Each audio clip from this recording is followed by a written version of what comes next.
Did I remember to change the stream title? I don't even remember. I don't even remember if I forgot to change the stream. No, I did. I'm amazing. I'm brilliant. I absolutely meant to do that. I'm amazing. Hello. You know what? I think we just see into it. We don't need to wait any further. That's fine. Yeah, we're fine. All right. Here we go. Hello. It's me again.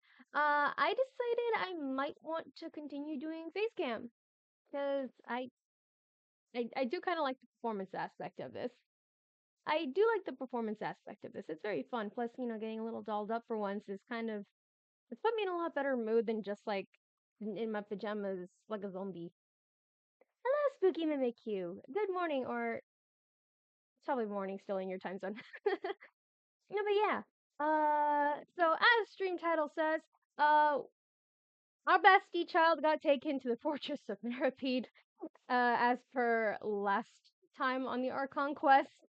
I know there were issues with the audio and the video production on the Archon quest and stuff last time, so my bad. Once I review the VOD, I will give like a crash course, like a properly review the VOD and like see exactly where like everything went and everything. Maybe I was redundant. Anyways, I'll review the VOD I have saved on my computer instead of the one on Twitch because the one on Twitch probably didn't record everything all that well. But the one on the computer hopefully managed to record everything, and then I'll be able to give you like a crash course summary tomorrow, because tomorrow is gonna be a whole ordeal. Tomorrow's gonna be a whole ordeal, I hope. Anyways, so today, child got arrested. We need a new best friend in Fontaine, and who better than Fontaine's most charming magician, right? That's right. On today's agenda, we've got Linny's story quest. That's what we're gonna do today. We're gonna appreciate the good boy, and we'll see if he can actually make up for deceiving us when we were trying to play his lawyer in a court case. All right, let's get started. Oh wait, why was I here? Oh wait, I remember now. I remember. I was here because I was testing out that thing. Hold up. What time is it actually? I remember. Okay.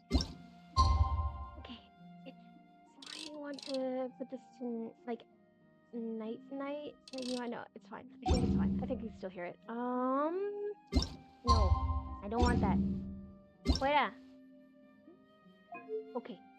So I'm gonna take a quick note over my audio settings because I'm gonna forget.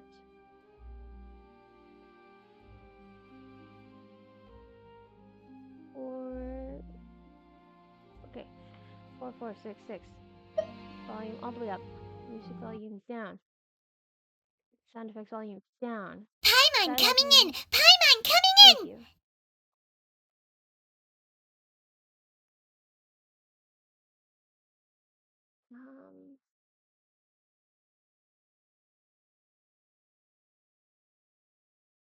I don't remember if that's where it's supposed to go. Maybe it's a little before midnight?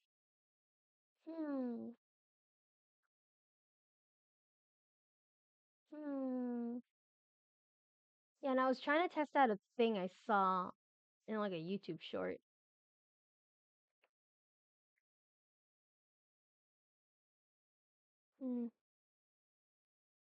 Where is it? Maybe I changed the sound setting too much.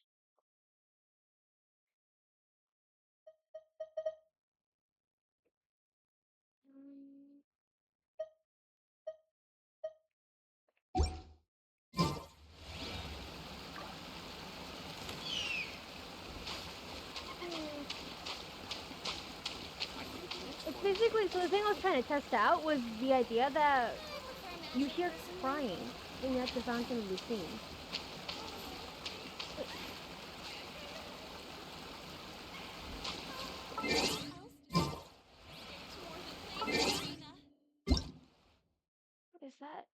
I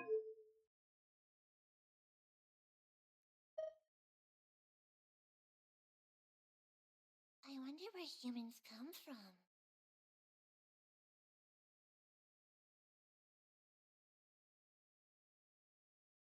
It's like faint prefer crying, magic, right? personally. I think the next one's a trial. I thought I heard the faint crying. Hold up.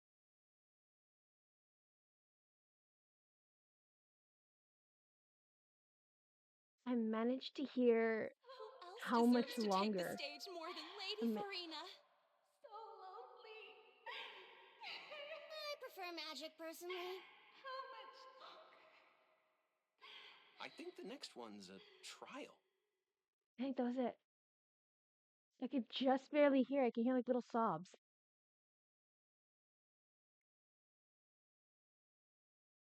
Yo. So it's legit. Who else deserves to take the stage more than Lady Farina? So that was Farina. That was Farina crying in the fountain. I don't think it was it was like the Oceanid or anything. I'm gonna check back what my sound settings were so I can replace. That was Paimon coming in! Paimon coming in! Is this level okay? Can you hear Paimon? So we get to hear Frida crying from the fountain. Cool. Anyways, I already told you we here for Lenny. Stop, we're not doing that.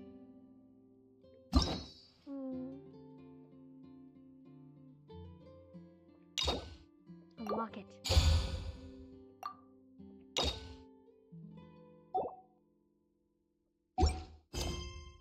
I'm learning that the music sounds like the criteria for the sound effects thing. That's the time. Exam. I can't tell the difference between like the clock and the gear.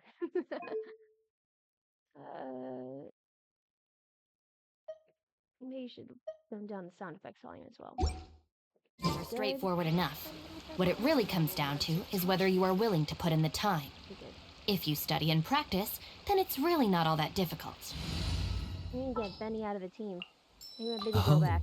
I'm looking. I say that, but then it's like my baby girl's actually Kaveh, but I can't use Kaveh right now because I'm like terrified of him. Where's the story quest one? Ha! Phantom Thief's reappearance. We get to see our girl Charlotte. Let's go! We get to see Charlotte again. Good, good. Alrighty then. Find Charlotte. We don't walk downstairs because we don't need them. Where's the one back over there? Now, why would I want to walk? Hey, isn't that Charlotte? We're always running into her. What's she doing this time? Oh, looks like street interviews. Paimon has a funny feeling that we might be in for an interesting time if we go check it out. Shall we? There's no point worrying about the future. That's dapperly dressed. I see. So you believe that this warning letter was sent by the Phantom Weasel? The what now? Wait, the what now? Absolutely. I've said it before and I'll say it again. The Phantom Weasel never acts as you expect. He must have faked his own death 10 years ago using a body double. Now that he's back, I'm sure the guards who worked on his case back in the day are in for a headache, but however this turns out in the end, the one thing it won't be is boring. Couldn't agree more. As a journalist, I'm gonna get a lot of mileage out of this one. Oh, I'm glad she's stoked. Thank you, sir, for your time. Now, whom should I interview next? Huh? Hey! What a coincidence! Fancy meeting you here. Hi, Charlotte. Perfect timing.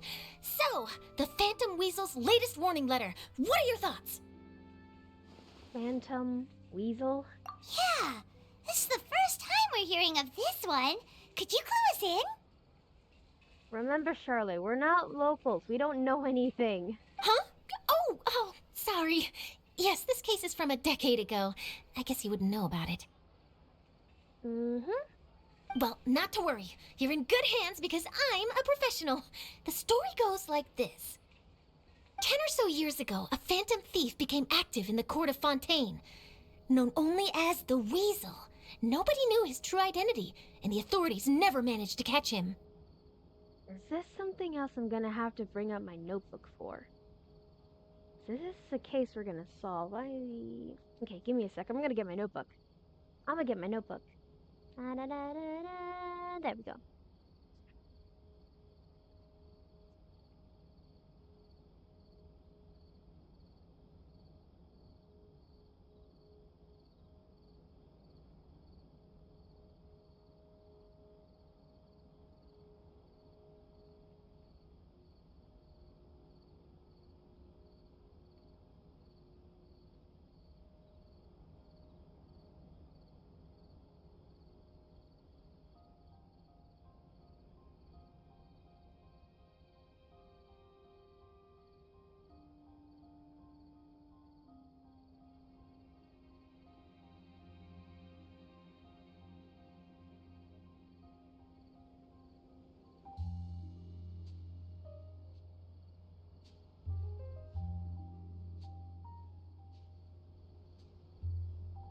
Alright, I'm back. Okay, I probably look decent enough. That's fine. Okay, there we go. We're back. We're back. So, we got a case of the Phantom Thief. This is so exciting. I love doing all this, like, case solving and everything. Phantom Thief case. We're gonna crack open a cold one with Charlotte. In this case, a cold case. But, nah, Sana would appreciate me. Wow, cool! He sounds like one of those mysterious night burglars that you read about in novels.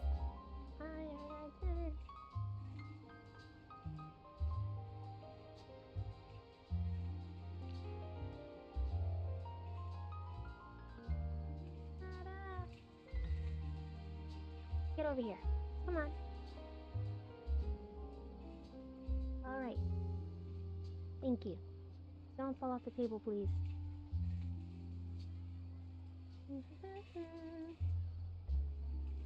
Okay, so we're gonna crack open a cold case with Charlotte. We're gonna resolve the Phantom Thief thing. I'm having so much fun. Honestly, I want to do more detective games. Maybe I could consider delving into that one Otome game that Hoyoverse has. Here's a Themis, I believe. Yeah, that might be an interesting thing to do on stream. Anywho, we're gonna do this court case, or this whole case that we're gonna resolve with Charlotte. Precisely! Well, except the part where they actually have a good reputation. Our weasel targeted whatever people held dear, and no one was safe from his predations. He would just as soon steal a necklace from a rich merchant's safe as he would a toy doll given to a commoner child for their birthday. Well, he sounds like an absolute weirdo. I know.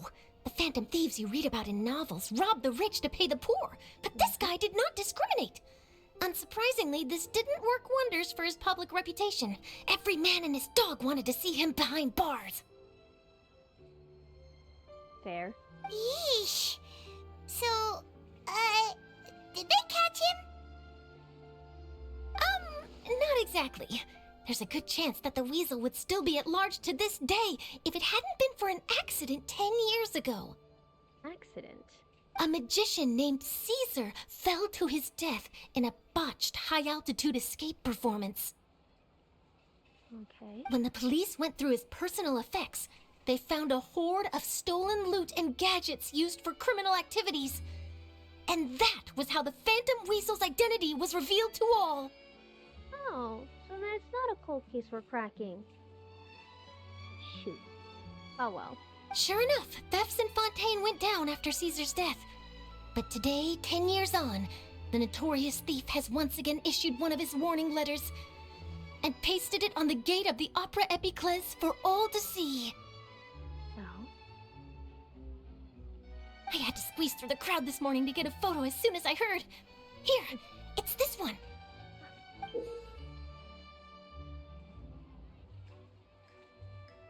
I can't read any of that. I'm not gonna lie to you, I can't read any of that. What is this?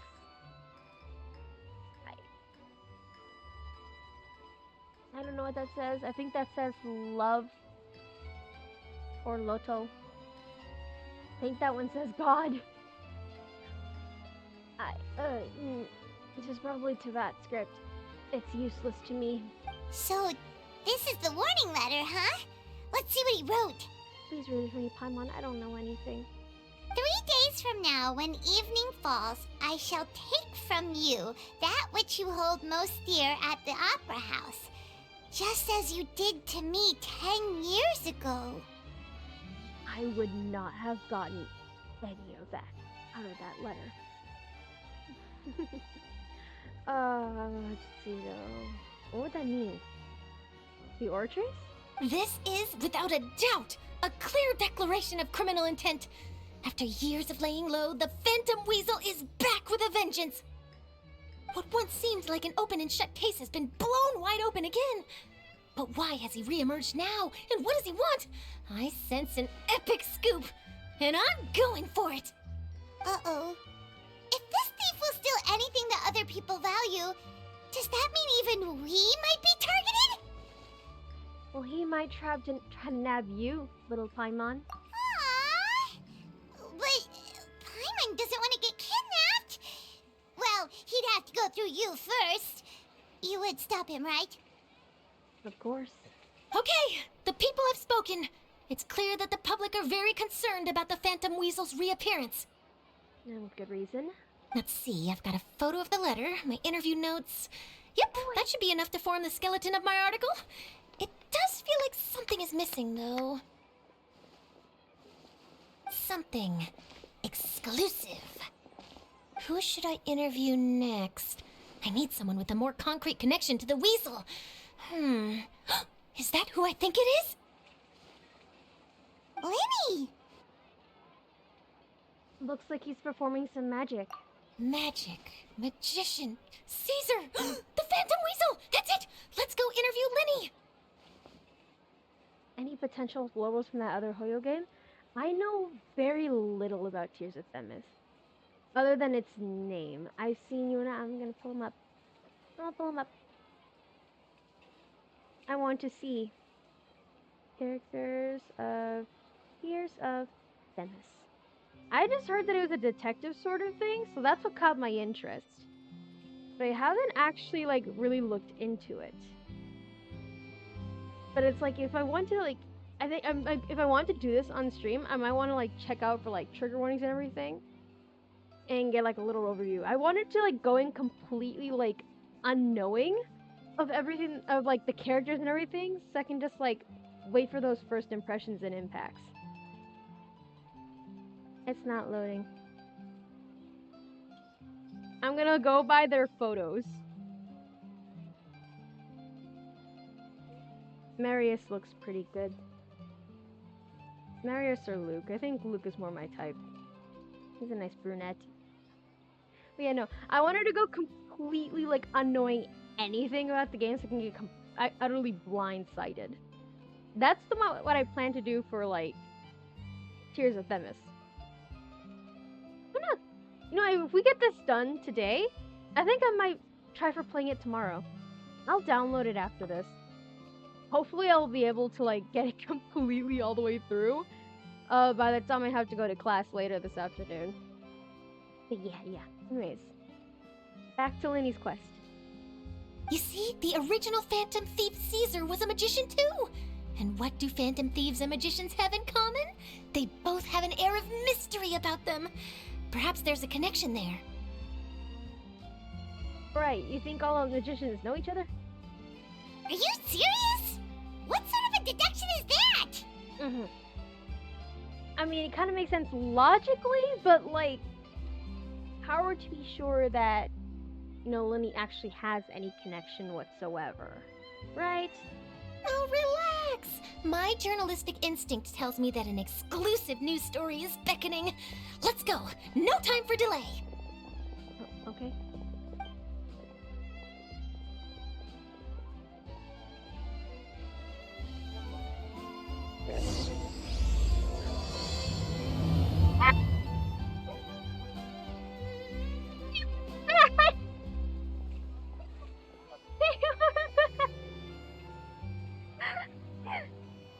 Manet. I'll take a guess. Like the artist? Take a guess. I just witnessed Lumine clipping through the ground. You gotta find that balance Was between it flavor just me and who's like, nutrition. wait. No way. Okay, never- I'm not guessing. Okay. Time to interview Lenny.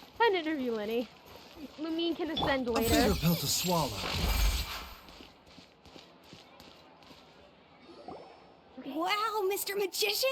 How did you know which card I picked? Oh, it's simple. Come closer and I'll let you in on my secret. Magicians have a special skill called telepathy, which means we can read other people's minds. Really? Then, what am I thinking now? God. Well, first you need to relax, because I can see that you're clenching your fist in your mind, as if to say, no, I mustn't let him guess it. Aww. And now you're getting a little flustered. You're trying to find a way to empty your mind, to think of nothing at all. But the more you try to hide a secret, the easier it'll come out. You snuck out from home today, didn't you? You told your family a little lie so you could come out and play. Now, that's not a good habit. You can tell? Oh boy, you really can read my mind. Of course. Oh, and that's the end of my performance. You should really be heading home. Remember to apologize to your family, all right? They must be worried about you. All right, got it. Bye, Mr. Magician.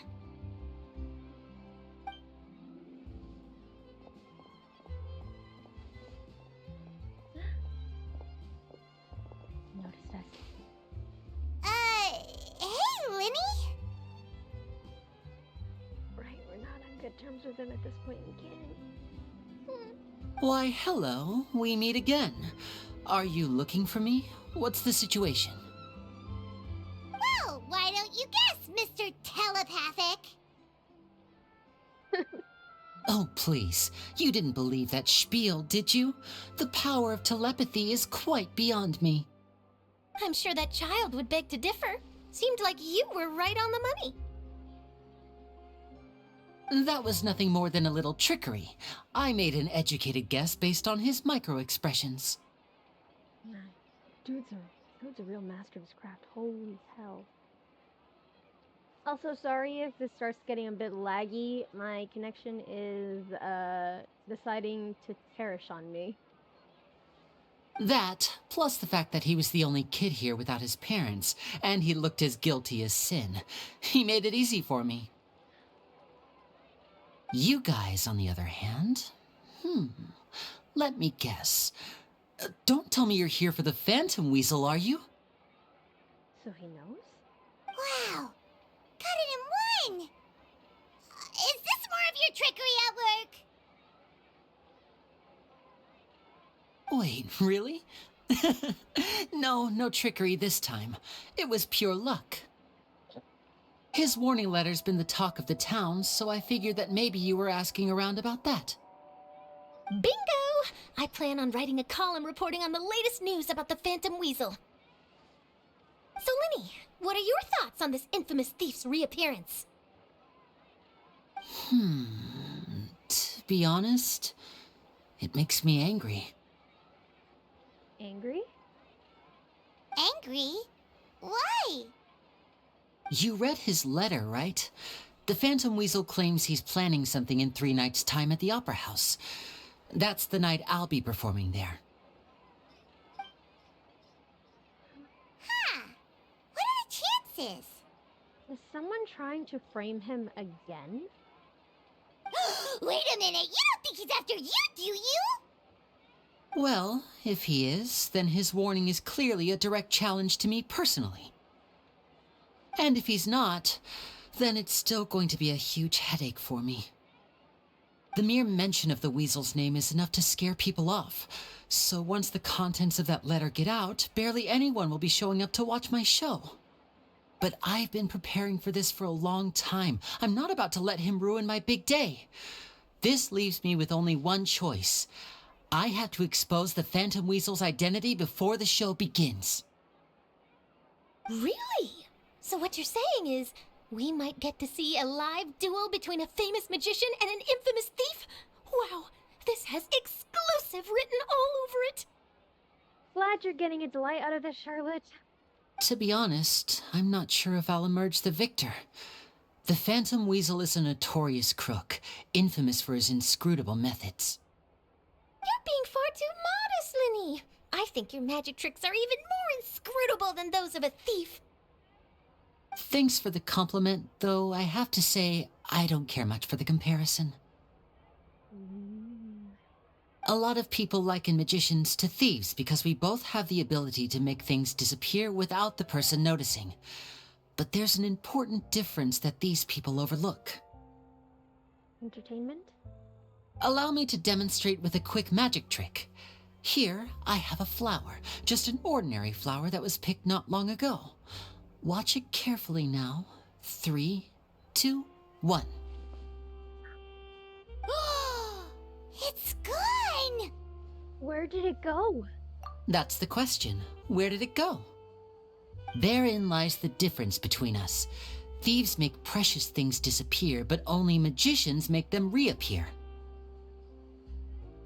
If I could now invite you all to check your clothes, there might be a surprise in there somewhere.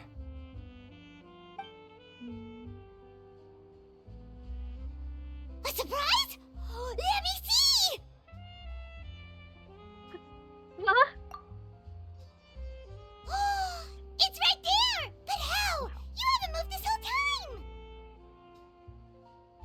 What an outstanding trick! Sorry, Linny, it seems that my previous praise was woefully inadequate. Clearly, magic is the superior art form to theft. You liken theft to an art form? Don't worry, I didn't take offense. I just wanted to take the opportunity to perhaps change some of the preconceived notions you might have about magicians. Since Caesar's death, a lot of people associate magicians with criminality. It can be quite frustrating.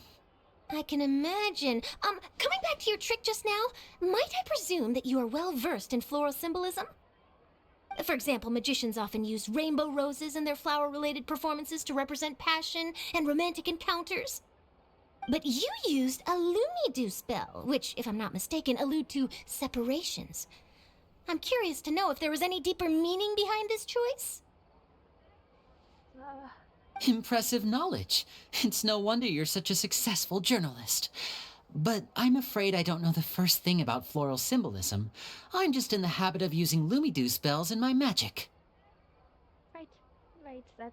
That flower was totally not chosen because of the way we parted ways last time. It sounds like something I should look into, though. I'll buy myself a copy of Fontaine's Floral Language Facts when I have some time, but it'll have to wait until this Phantom Weasel business is behind us. Can we get that one too? Well noted. In that case, this brings us to the end of our interview. I, for one, am looking forward to the final showdown between you and the thief. Please feel free to get in touch to update me on any further developments. Otherwise, I will of course see you at your show in 3 days' time, but let's hope the Phantom Weasel is caught by then. Oh, we have 3 days to catch the Phantom Weasel. That is fantastic. Okay. We can do this. We can do this. If there's nothing else, I'll be off.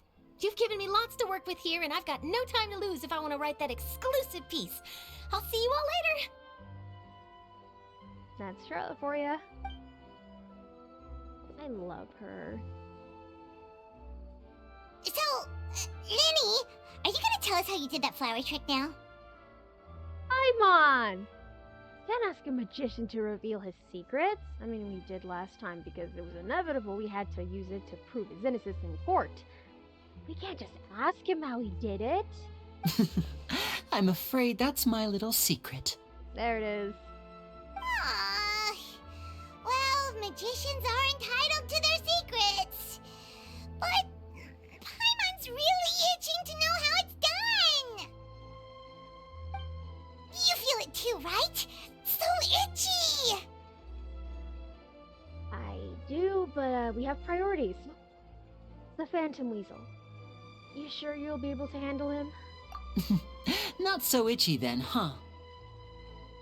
Well, since you're so concerned, how would you like to serve as my temporary magician's assistants and help me investigate? Magician's assistants? Oh, that sounds fun! Assistants are technically magicians too! Yeah. Also, it'll bring us one step closer to figuring out how that darn trick is done! Shall we go for it? She's gonna give up on that trick now, is she? We'll help you with your investigation. So, what's the plan? The first thing we need to look into is who Caesar really was.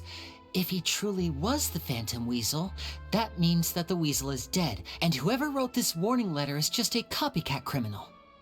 And therefore either an inferior copycat criminal or someone eager and willing to try to prove themselves to live up to the name. Could be like the Dread Private Roberts from like The Princess Bride. I think that'd be really neat. But if he wasn't the Weasel? Well, that'll make things more interesting. It would mean that the Weasel lives, and he's been laying low all this time in some corner of Fontaine. I mean, it would be a perfect way to get away with the crimes for that time period. It was like, what, a decade? Because if the coincidental death of that magician was tied to like the Phantom Thief himself could use that to take advantage and like take a nice break or plot like the biggest heist anyone in Fontaine could have ever seen. And if from what the letter is like saying, that something at the Opera Epiclese is going to be stolen, that big heist could be the Oratrice. For all we know. But who knows? Who knows? And if we're investigating Caesar, his fiancée Gemma is a good place to start. Word is that she visits the cemetery often, so I asked Lynette to wait for her there. We should make a move. Let's go and rendezvous with Lynette. Okay. It's Lynette again! We got one from Linny. Gift of Parting. Flower accessory given away by Linny at his magic shows. It's an arrangement of Lumadouche bells, I don't know how to pronounce that word, flower, which symbolize parting. Charlotte already named her flower, but I completely forgot. I cannot. Subway un poisson. I'll still never get over that. Every time I hear the word poisson, I only think of like the song from The Little Mermaid. Oh, I'm so sorry, Baiju.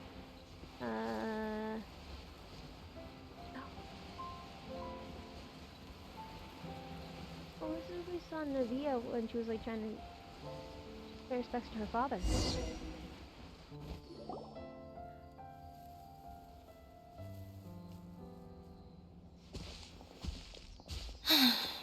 You took your time. My bad. Sorry, I bumped into the Traveler and Charlotte en route, and we ended up chatting for a while. It's been a while, Lynette. We're working as Linny's temporary assistants in the investigation of the Phantom Weasel. I like how they were like a bit reserved with Linny when we spoke to him again, and then Lynette pops into the picture and Traveler and Paimon are like, "Hey, bestie, how you been?" Thank you. It's good to have you helping. Oh, and she smiled back. We are best friends now. So, what's the situation? Have you seen Gemma? Nope. I've been here a while, and she still hasn't shown up. How bizarre. Maybe it was bad intel. Well, we won't get anywhere by standing around waiting. Traveler, Paimon, let's go ask around. It's kind of rude to like go around chatting people up at the cemetery, isn't it? Balthazar. Excuse me, good sir. Do you by any chance know a Gemma? Gemma? You mean Caesar's fiance? Sure I do. What's this about? You mean to say I'm just trying to get a hold of her because I need her help with something. I heard she comes here a lot. Yeah, she does. Poor thing. It's no secret why either. She's heartsick. Alright, Gemma. Comes to the cemetery often and she's heartsick. Ever since Caesar passed away, she's been coming here once every week to clean his grave. Often she just sits there in front of his headstone, lost in thought. Sometimes she talks to herself. I asked her what she was doing once. She said she wanted to speak to him again.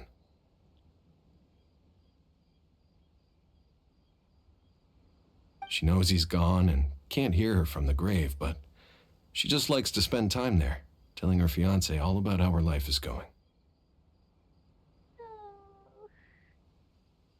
And she's been doing this ever since Caesar passed away?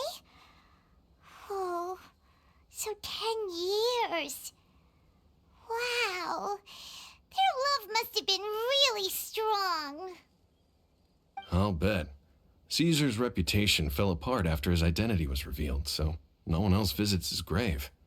Gemma's the only one who still thinks about him after all these years. I don't know if the mind lives on in the waters after death, but if it does, I'm sure Caesar must be grateful to have someone who remembers him fondly. That just reminds me of like the water has memory thing from Frozen 2. I really do hope that her conversations can reach him. Hey, that'd be very sweet. If I'm honest, I think this is all so unfair to poor Gemma.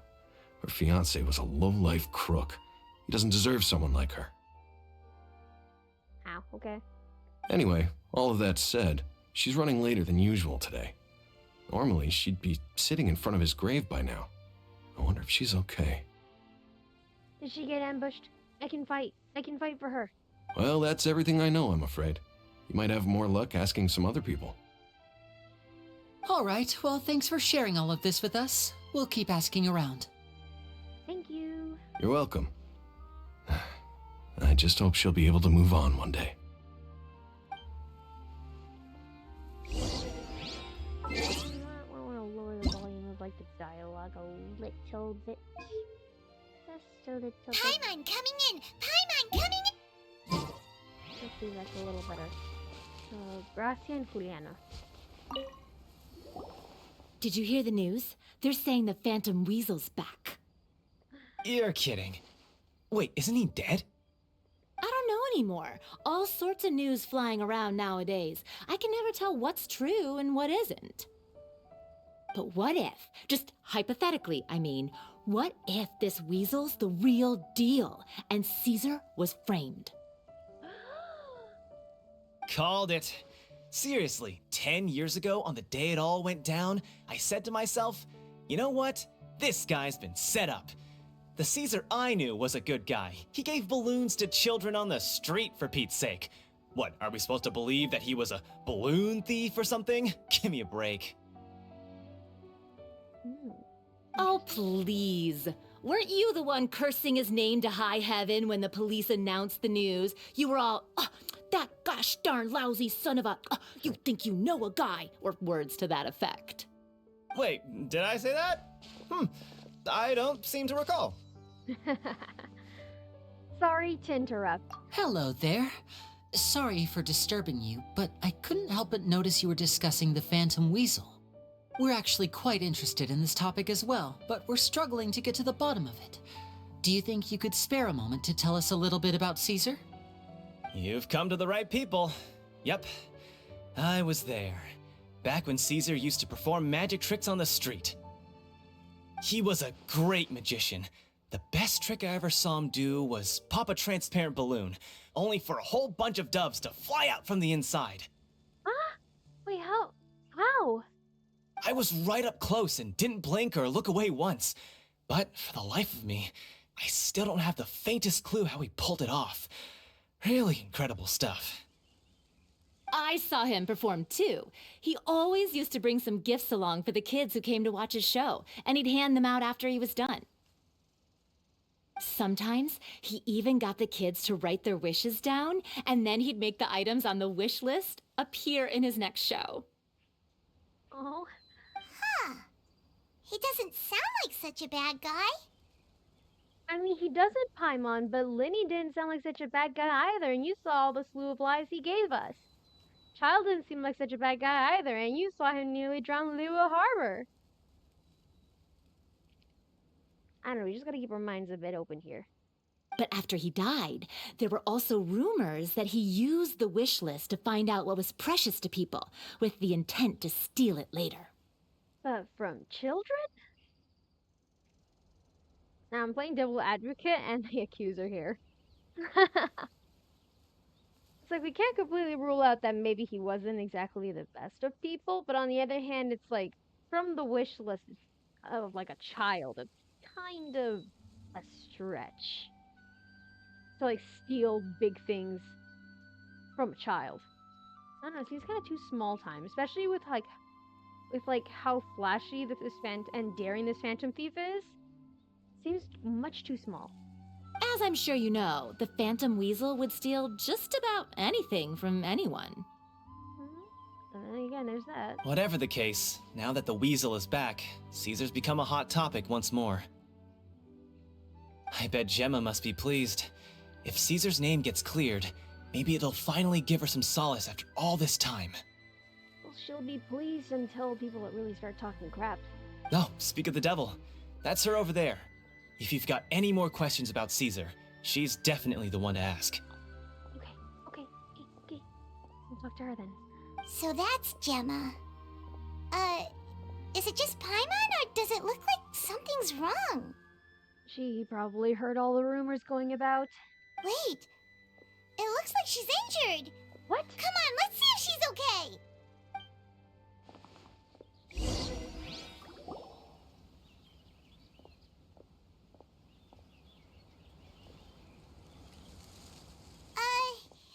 Hi there. You're Gemma, right? Wait, did she get attacked on the way? Or did someone try to stop her from coming to the grave? She's so pretty. Who's asking? Don't be afraid. We mean no harm. It looks like you're injured. How bad is it? Thanks for your concern, but you didn't answer my question. Who are you, and what do you want with me? My name is Linny, and this is my sister Lynette. My name's Paimon, and this here's the Traveler. We're investigating the Phantom Weasel. The Weasel posted a warning letter this morning. If he still lives, that means that Caesar was falsely accused. You knew Caesar better than anyone else. So if you're willing, we'd love to hear what you think about all this. I promise you can trust us. We won't hurt you. In fact, we'll do all we can to keep you safe. I never believed that he was the Weasel. Okay. Huh. I suspected as much. Okay, so going back 10 years, do you remember anything strange in the weeks leading up to the accident? Did Caesar have a falling out with anyone, for instance? No, not that I know of. Got it. All right, sorry for disturbing you. If you don't have any more questions, please leave. I want to be alone with him.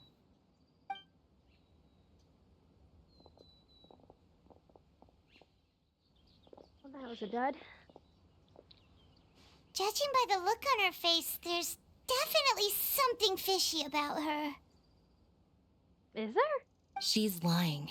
She definitely knows something. Oh, I didn't notice. Whoops. Perhaps she simply doesn't trust us. That's fair. We're just a bunch of strangers who showed up and started questioning her about things that happened a whole decade ago. It makes sense that she'd be wary around us. In any case, I doubt we'll get any further here, so let's call it a day. Meet me outside Hotel de Boer tomorrow, and then we'll start the next step of our plan. Yeah, no, this is exactly kind of like how, in the Sumeru story quest, how there was that one NPC in Aru Village who didn't want to talk to us because she was terrified of Cyno. And terrified of, like, what, like, associating with us would do. So, yeah, no. We need to find a way to make Gemma a bit more comfortable with us. Oh, sorry, I need to make a chat message. And then there's me who always thinks of the croissant meme. Croissant. Croissant. Oh my god. Oh my god. Okay. Hotel de Boer at 8 a.m. Too goddamn early. Too goddamn early. And too much time lapsed. My god. Great.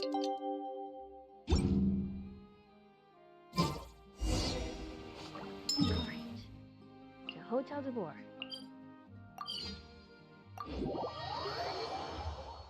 So we got nothing out of Gemma. Out of Balthazar, we got that.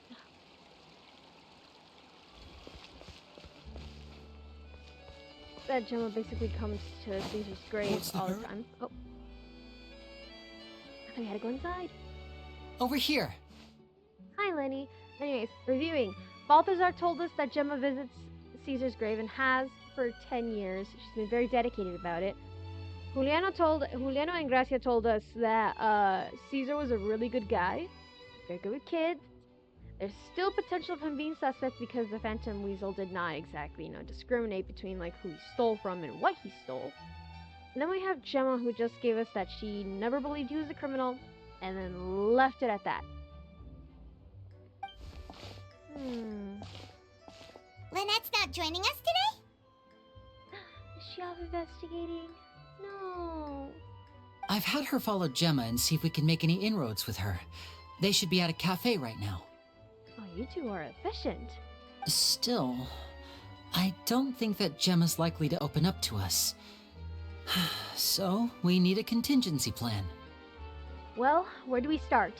Today, we'll be looking into a guy named Lorenzo, Caesar's former pupil and assistant. Lorenzo.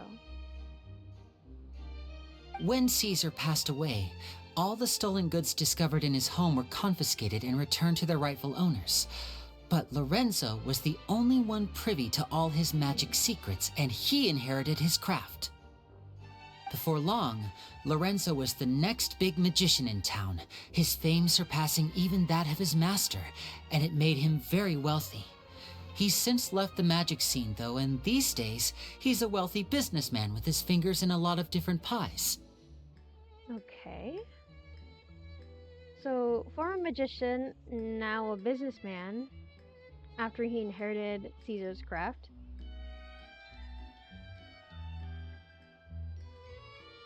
Wealthy after fame. So you have a potential guy who might have motive for causing the accident and possibly pinning the blame on Caesar. But of course, that's all speculation at this point. I had to pull a lot of strings, but I managed to get him to agree to a couple of drinks with me. Be warned, though, I hear he's got a hair-triggered temper. Oh. We'd best be careful. Oh, that's fantastic. Okay.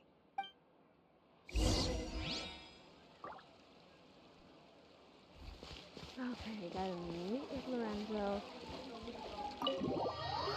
Navigate a hair trigger temper. This is gonna be great. This is gonna be great. I'm choosing the absolute best character to deal with someone with a bad temper.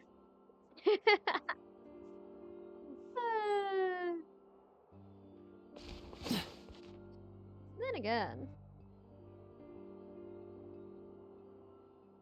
You neglected to mention that you were bringing 2 other people with you.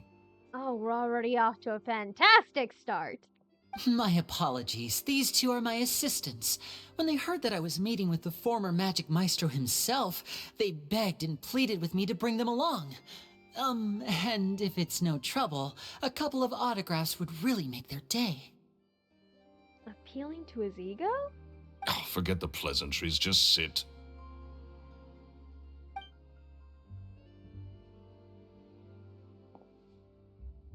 Okay. Get a load of this guy. Forget the pleasantries, he says, but he looks pretty happy about Lenny stroking his ego. I only agreed to meet since we're both magicians. Do me a favor and cut to the chase. I have more important things to do than drinking. Much obliged, sir. As it happens, the matter I want to address is also related to magic.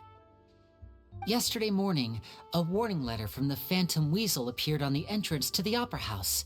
He claims to be planning something for the same evening that I'm scheduled to do a magic show there. As such, I believe that I may well be his target. I have to get to the bottom of this to ensure that my show can go ahead as planned. Naturally, any investigation into the Weasel starts with a few questions about Caesar, who... What is there to investigate? Okay. Unwilling to talk, possibly? Caesar was the Weasel, and he's been dead for 10 years. So what if some sick creep thought it'd be funny to write a warning letter? It changes nothing. Are you trying to tell me you actually bought it? Please, sir, no need to get so worked up. I do concede that a copycat is but one possibility. Possibility? It's a fact, Linny. Look, my patience is limited, so listen carefully while I'm still willing to put up with you. The Weasel is dead. Period. Everyone knows that, so do yourself a favor and quit this investigation. It'll lead you nowhere. Look, if this affects your magic show in any way, I will personally compensate you for any losses. Okay.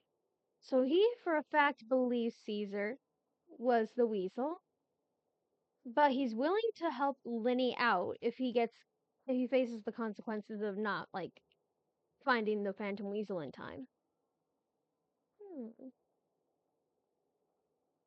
See, if he was the suspect for the Phantom Weasel, especially with, like, his ego and everything just now, I wouldn't think he would actually be willing to be so kind as to compensate Linny for, like, the effect of, like, whatever losses his show would give him. In fact, he'd probably be glad to, like, have someone to, like, sabotage Linny's attempts at, like, getting, like, that fame and everything that he once achieved so long ago. He would have probably wanted to retain his title as, like, the greatest magician of Fontaine. The fact that he's willing to compensate Linny for it puts him in a bit of a favorable light to me. However, we are noting down only facts. Personal biases can throw an investigation, so...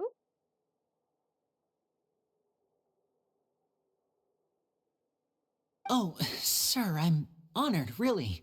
But this isn't about finances for me. My pride as a magician is what's at stake here, Lorenzo. Copycat or not, this person has thrown me the gauntlet, and I must meet their challenge head on. Your pride? Don't mince words with me, boy. Just tell me, what exactly are you seeking to do? I want to find out the Phantom Weasel's true identity. I have to know for myself what really happened 10 years ago. What would that accomplish? And what do the events of 10 years ago have to do with you, anyway? Look, you of all people should know that a magician never reveals their secrets. And in any case, dead men don't talk. So if you really care about your magician's pride, then you'll forget about Caesar and move on. Hey, Linny has some personal vet in this? Uh-oh. This is getting awkward. Lorenzo? Is that? Oh, it is you! I know that big, booming voice anywhere. What's up, my man? Want to grab a drink with me?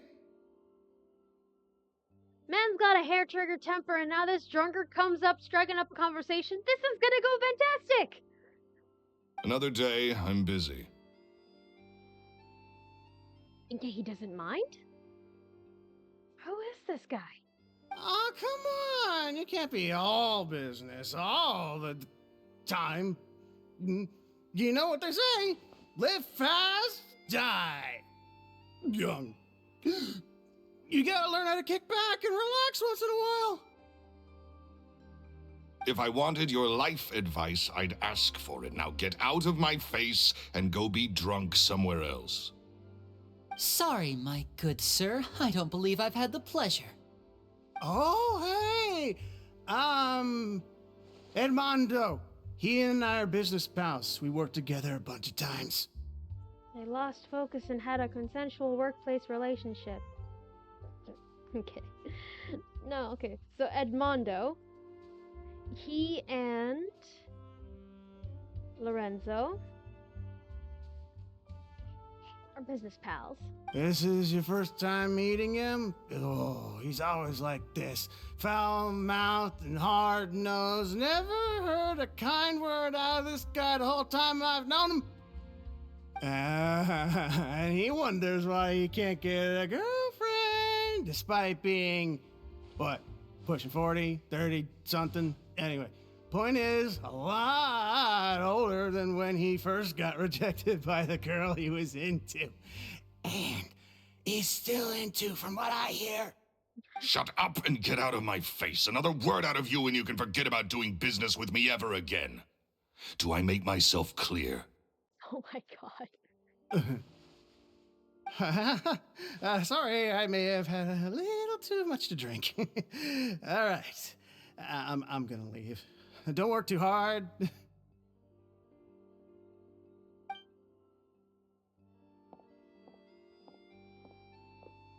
I think it's high time I made a move as well. If you really want to investigate this, Lenny, be my guest. But if nothing good comes of it, don't say I didn't warn you. Well, that's not ominous at all.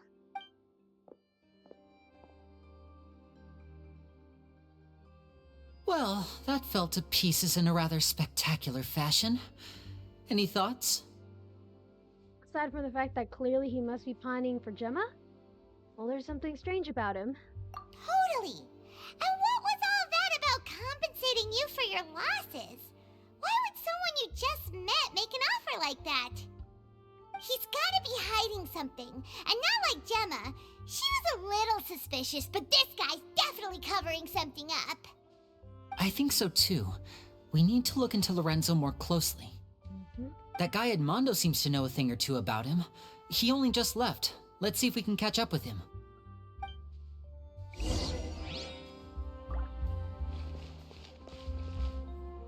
Forget about me. This is It's currently okay to suspect Lorenzo like I wanted to. Gotta keep an open mind, but he's a suspect and a bigger suspect. The biggest suspect we have so far. What's the hurry? He's a little breadcrumb. Could be red herring.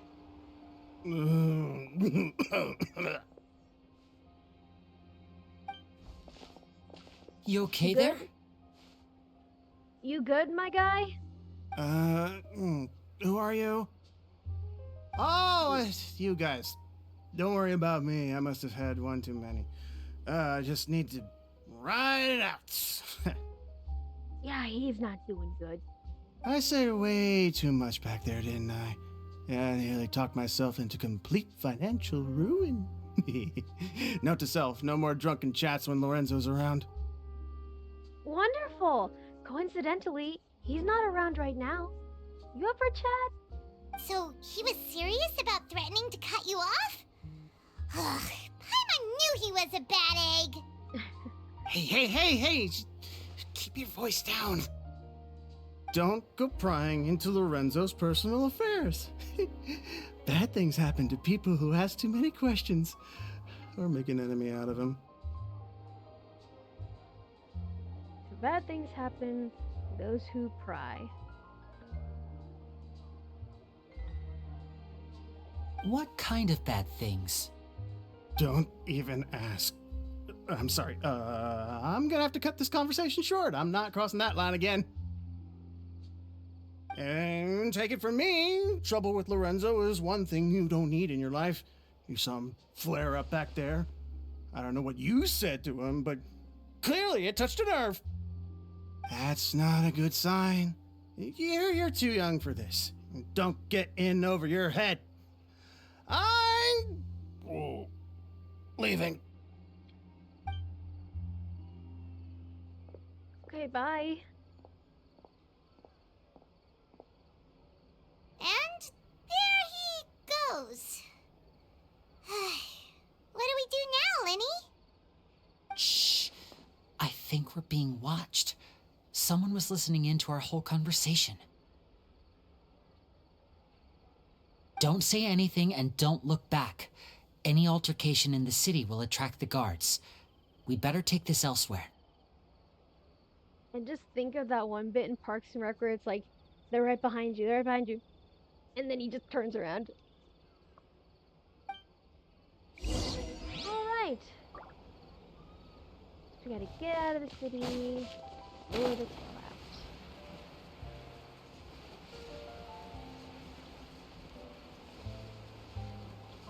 Okay, so Lorenzo is definitely looking more and more suspicious. That's not good.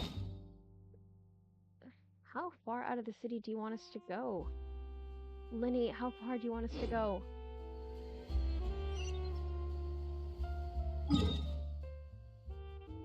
Okay, let's see if this will get us closer to where we want to go. Perfect. Okay. Not perfect. We only got closer by 100. We got by 100 yards. Hold up. Maybe we can get out through the waterway hub.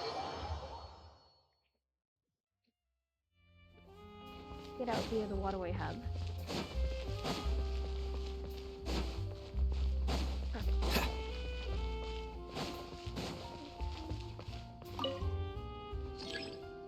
Look, it's coming. Okay. So currently our biggest lead and our biggest suspect is Lorenzo. He's hiding something. Just as Gemma's hiding something, but Gemma at least has the plausible reason of not trusting us, considering, you know, how badly slandered her husband, or her fiancé was, I should say. Lorenzo had potential to be the one responsible.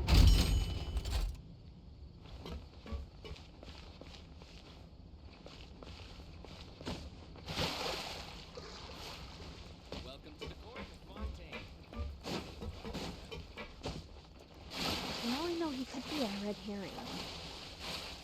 We don't have enough facts, and just to throw out accusations willy-nilly, Kaya. Just to throw accusations out willy-nilly won't do us any good.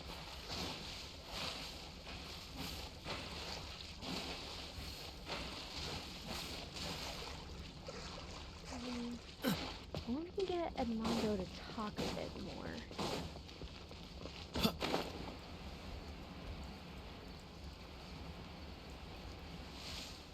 When there's people tailing us. So it wasn't just that person with the sunglasses in the background. It was actively someone else who wanted to tail us. How far do you want us to go, Linny? You're making us really work for it. Oh, more caught stations. I just saw the little yellow thing. Okay.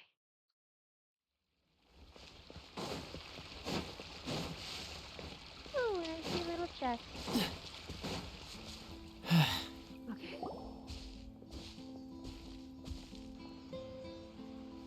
You followed us a long way. Why don't you come out and introduce yourselves? So you're Linny. And where's your sister? Ain't she with you today? Smooth pace Pacino? Pacino. Save us the trouble and go fetch her for us. Let's not drag this out. I'm sorry, excuse you? Paimon doesn't like the tone of your voice, mister! Who sent you, huh? Save your questions, missy. You ain't gonna need answers where you're going. Capiche? My god, De Niro. These are actors. What, a lot of the Von Kane characters are like named after like actors and like famous painters, huh? So you had like Monet earlier. I think we had a reference to... Okay, we had Robert De Niro just here. I think Al Pacino is the one from the previous one. There was another actor that was referenced during the Our Conquest Part 2. I'll have to look back on it. Looks like we can't avoid this fight. Well, you don't seem that disappointed by it. Now, I'm not the strongest fighter, so I hope you're ready to back me up. Of course. Don't worry, we got this! Alright, baby girl, go ham. Stay calm. I What's expected the that to be Kaya. Don't get frostbite. Libby! The doctor will see you. He's a real pirate unit.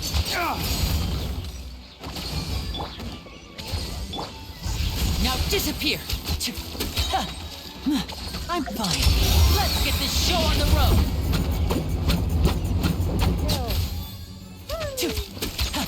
Mind the side effects. Dodge this. You abode.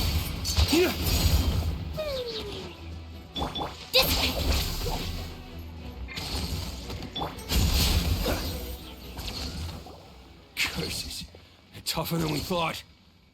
What? Off a knife. Smooth face. That's probably a reference to like Scarface, isn't it? Vision wielders are always trouble.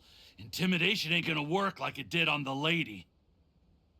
Come on, let's scram! The lady? So these guys were the ones who probably hurt Gemma. Hey, wise guys! We ain't through with you yet! Oh, they got away! Did you catch what they said just before they left? Something about intimidating someone else. Sounds like they just wanted to rough us up as a scare tactic, and they've already done it to someone else, but who? Could it be Gemma? You're right. She was injured when we saw her yesterday, and she acted like she had something to hide. So she was probably scared into it. Maybe she was too scared to tell us the truth because those guys had threatened her. Well, if that's the case, she should be more willing to open up to us once she learns that those thugs won't be bothering her anymore.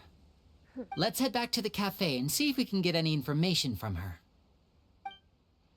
In the meantime, I'm gonna go pick up some maritime roses. What's the hurry? Oh, so she noticed. I have to memorize and brush up on my fauna. I'm still not good at identifying like Fontaine's specialties.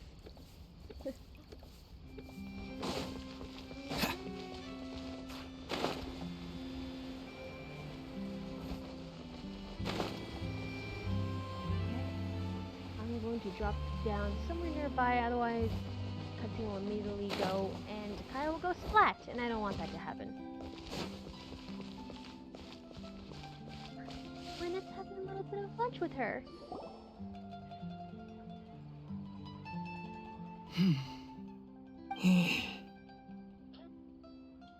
Introvert to introvert communication. Gemma? You again. What is it this time? We just ran into the men who've been threatening you, and we gave them a taste of their own medicine. So, you can relax now. We're here to protect you. What? Why? I didn't tell you anything. Why would they come after you? Sounds like they're no strangers to you. That's putting it mildly. I know them all too well, and I hate them with every fiber of my being. Okay, new information. The men hurting Gemma.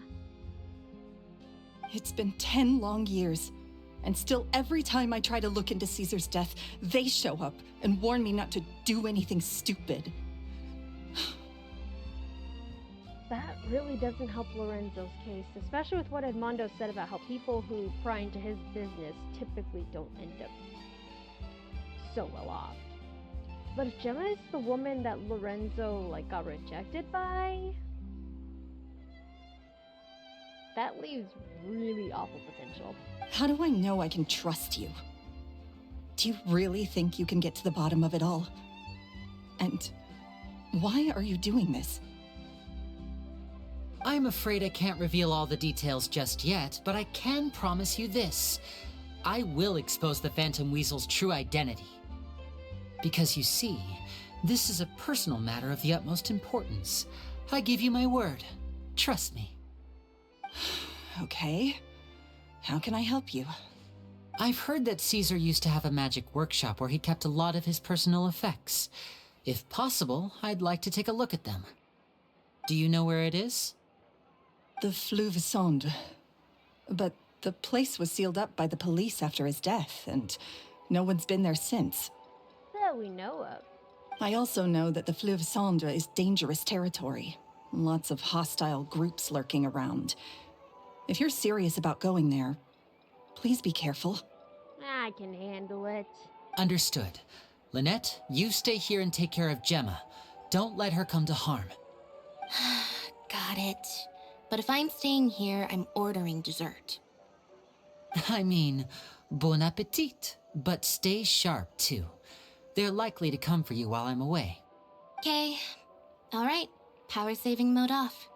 I'll start taking this more seriously now. I wanna put that into my vocabulary. Like when I don't want to socialize or I'm low energy, I'm just like power saving mode.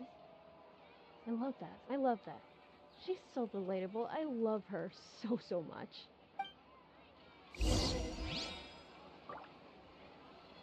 Now I can figure out how to like properly use her in a team comp. Let's see. So you gotta go down there.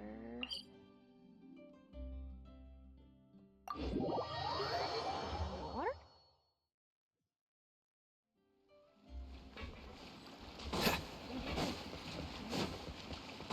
Oh, it's not underwater, it's below ground. It's in the sewers where you met Navia. At least we met with her during the Archon quest.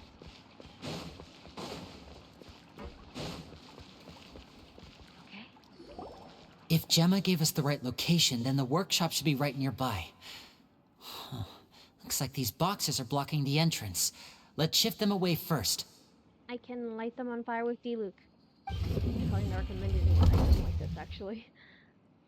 There we go. It should be just down here. Okay.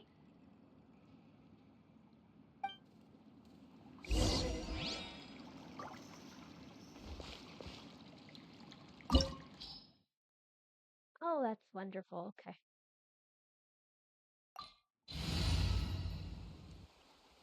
Current party level low recommended. Level 70, level 70, level 74, level 50. We're fine. All the enemies are like, what? Level 90 tops? We got this.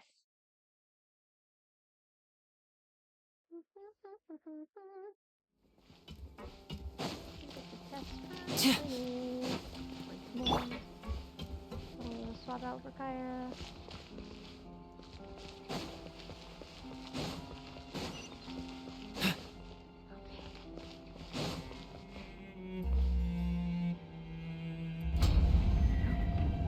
So this was Caesar's workshop.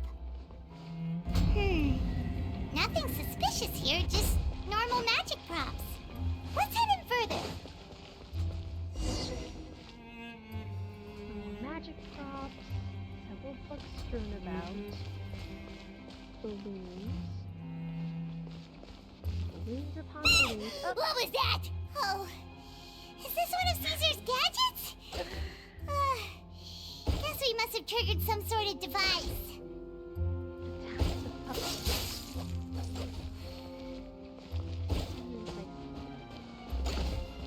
Great. This better not be like some Five Nights at Freddy's XD.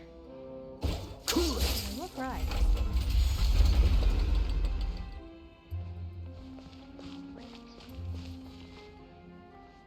Magic pop. Enemy check. Door resurrection activated. Great. Okay. Okay, this should be great.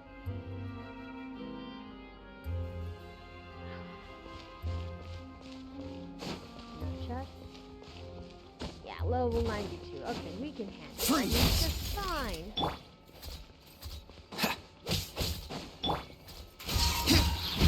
Race to the wicked!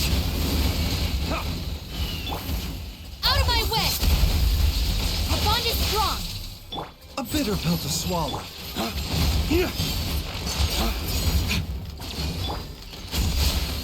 Cool it! Mind the side effects.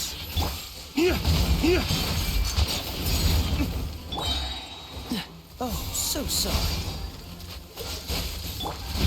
Ways to the wicked!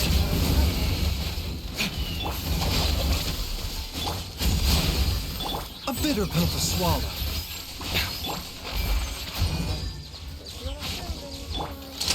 Here comes the finale.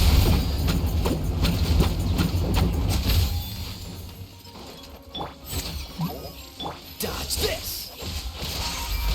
Don't push your luck. You don't have to worry about anything. Freeze!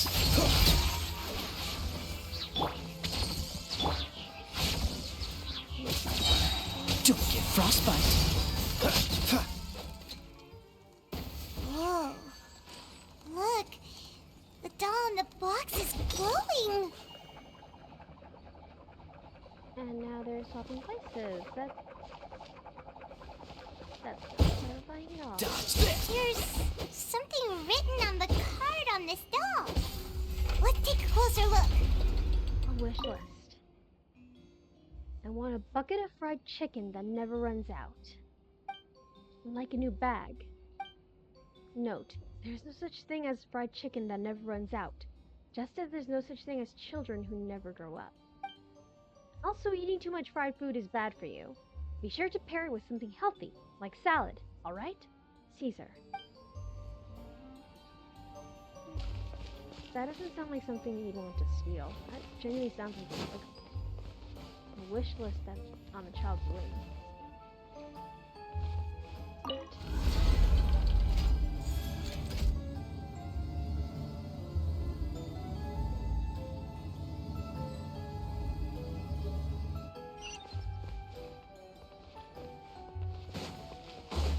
Looks like we've reached the end of this route.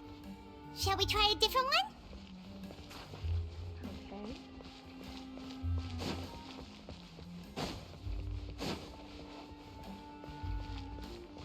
Okay. These magic boxes are moving. What do we do? One of them looks different from the rest. Let's investigate.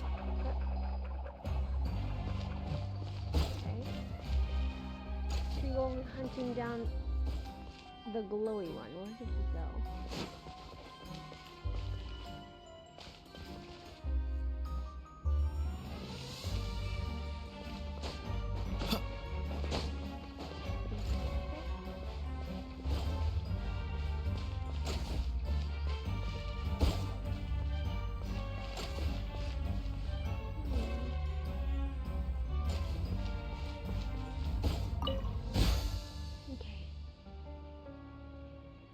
That shiny one went there. Cool it. Okay. Another wish list. I wish my parents would get back together. Oh. I wish for good grades in my next exam. I wish for my little sister to have a normal life free of danger. Oh. Note, I want you to know that you can always share your troubles with me, children. But some wishes need more than magic to make them come true. They need the power of your hard work. I wish you the best of luck, and hope that all your wishes come true. Caesar. That last wish is so sweet. That golden one.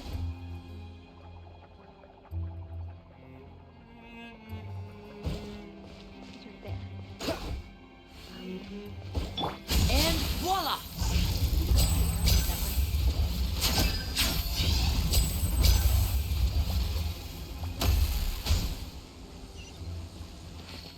Any other wish list? When do we get to go to your wedding, Uncle Caesar? Oh, that's so cute.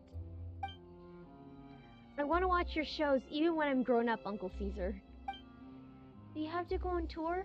Can you stay here with us, Uncle Caesar? Oh my. This round of wishes has rather exceeded my expectations. The wedding will be held very soon, and don't worry, you're all invited. The tour has already been scheduled, but I will definitely be back. And you'll always be welcome at my shows if you like magic. Caesar. Oh. But the he never did get to go on his tour.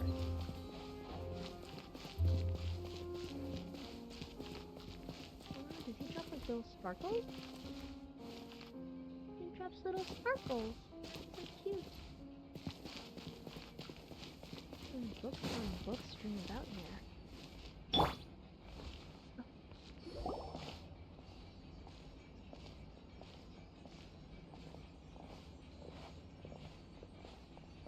That's weird. Have we reached the end already? That can't be it. Where's the rest of it? There's nothing here. Maybe this was a wasted trip. Oh, but this is a magician's hangout. Nothing is ever as it seems, so... Lenny, what are you looking at? This place seems a little too ordinary for a magician's workshop. There's a distinct lack of mystery. We've triggered quite a few devices on the way here. I'm starting to wonder whether Caesar built this whole place as one big, elaborate magic contraption. Yeah, spooky Mimikyu. That's the face I made when I saw like Halby's wish list. We can definitely rule Caesar out as like not being the Phantom Thief, I think. Because those are all things that can't be stolen. Which objectively are far more precious, but still. Those are all things that can't be logically stolen, so he can't be the Phantom Thief. If people like suspect him based on like using the wishes of the children to steal things. If so, then there must be more to this place than meets the eye. That's what I Maybe a hidden room somewhere. Aha! If I just move this book, then hopefully... and... presto! I hear the word presto and I can only think of Mistopheles from Cats musical. A secret passageway! How did you know? I'm a magician too, and apparently great minds really do think alike. Looks pretty big inside. Let's head in and take a look around.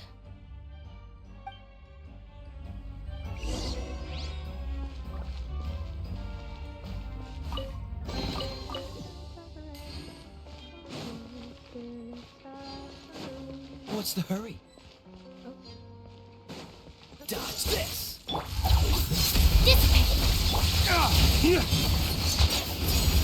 Flames! Purge! The doctor was seeing. Remember, help.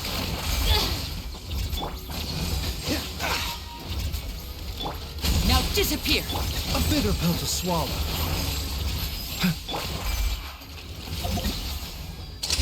A round of applause! Cute little pose whenever he pulls out his burst. I love it.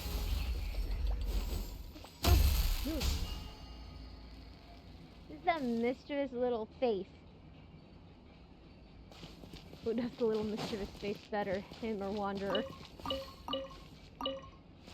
I say Lenny, but I'm biased. Because he still hasn't forgiven Wanderer for what he did at Tepe. You can argue it was Scaramouche, but still. Same difference.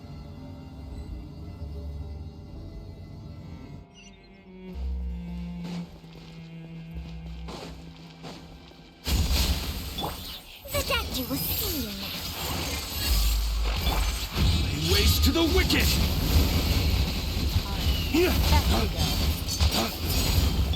Cool it! With my little level 70 team. We're doing great. We're doing fabulously. Freeze! Look at us go. We're marvelous. And voila! I would actually want to build one. Dodge this! Oh, I haven't used like an archer character in Mind a the side while effects. since like college. That was like before I replaced Dog, break forth! Aside from being an excellent Denzo unit, Our bond is strong. I do love having other folks do their combat. Let's get this show on the road!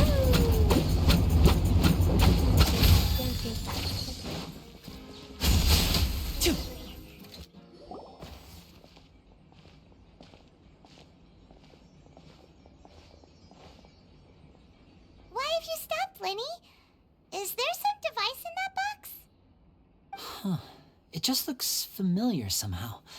Let me check this out for a second while you guys go on ahead. If anyone makes a major discovery, let's rendezvous here. All right, see you in a bit.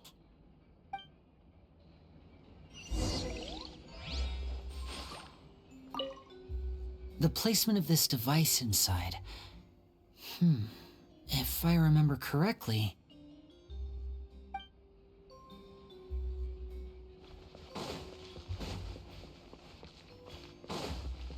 Alright, so Lenny has definitely left the party. That's fine.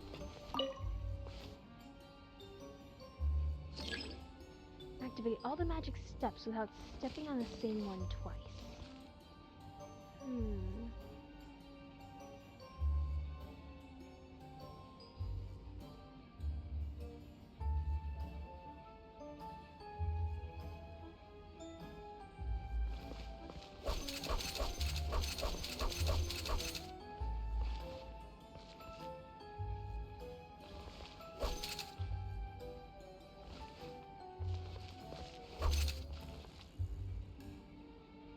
Okay. Oh, seems like we can't step on the same tile twice. But I didn't Guess we've move. got to finish it in one run, huh? Okay then. Start it again. Let's see.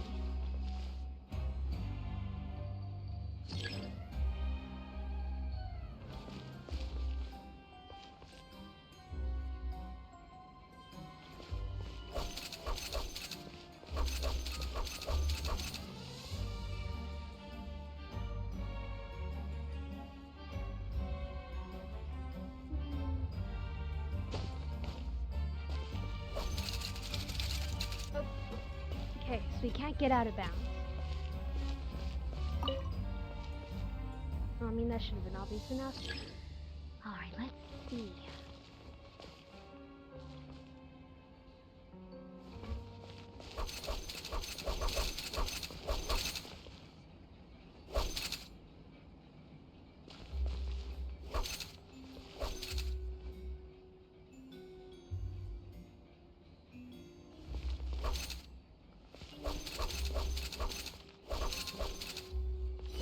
There we go.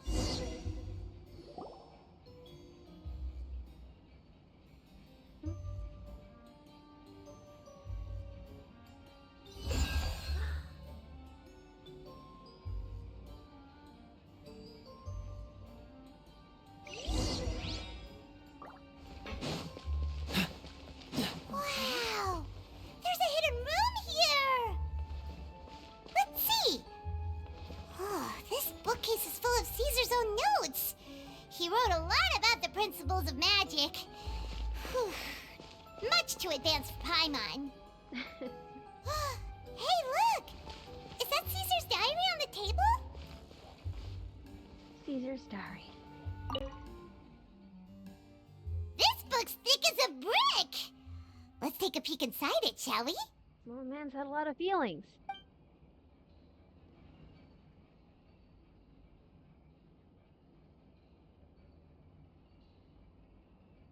About the wish list.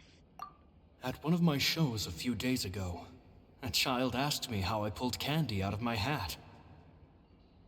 As a joke, I told the kid that the hat has a built-in wish-granting machine. Next thing I know, today a whole bunch of kids were pestering me to pull all sorts of things out of the hat. So I told them another white lie. The machine needs time to power up, but in the meantime, you can write your wishes down. Well, they took me up on that offer, enthusiastically. As I write this, I've only just got back from running around all over town, buying the things they wanted. Boy, are my legs sore. So he genuinely went around buying things for the children. That's so cute. I wound up saving very little this month, but that's not a major issue. I now have a bigger problem. How am I going to hide all these things inside my hat? About the children studying magic. 2 children came to talk to me after today's show. I don't know why they were out on their own. They looked much too young to be unsupervised. I do hope they got home safely. Anyway, they said that they wanted me to teach them how to do magic. It's not uncommon for children to ask this, of course, but I've never seen any of them as serious about it as these 2.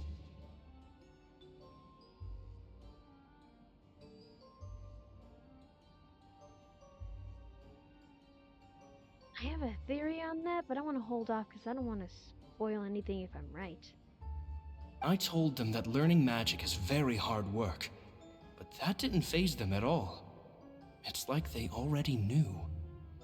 They seemed so committed. I couldn't turn them down.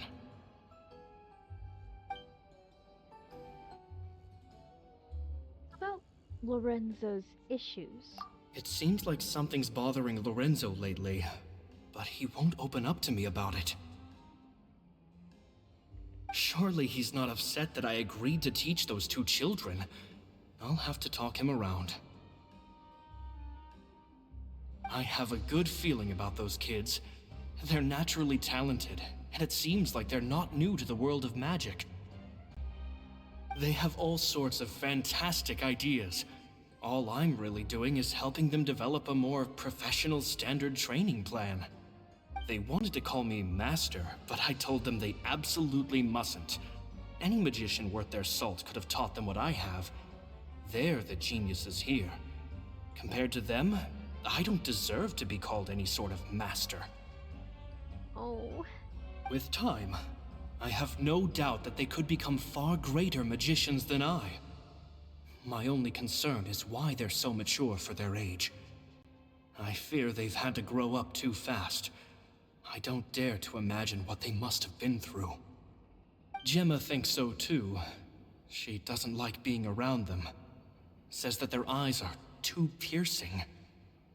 They don't bother me, but then again, I've never been the sharpest tool in the shed.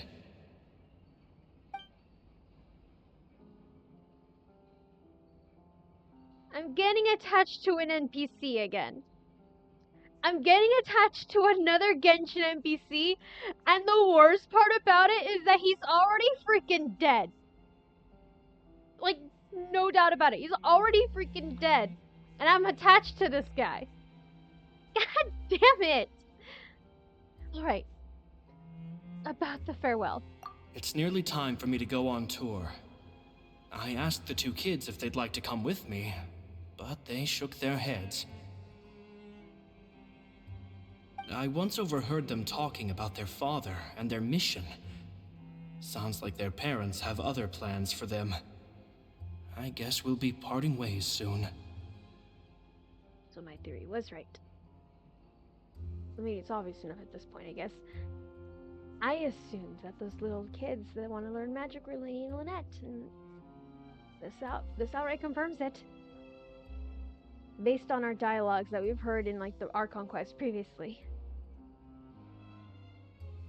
It's only been 10 days since I first met them, but I think that I've gotten a feel for their personalities now. They're very tough, but also very cautious, and they trust no one but each other. This, I fear, is not a good habit to have.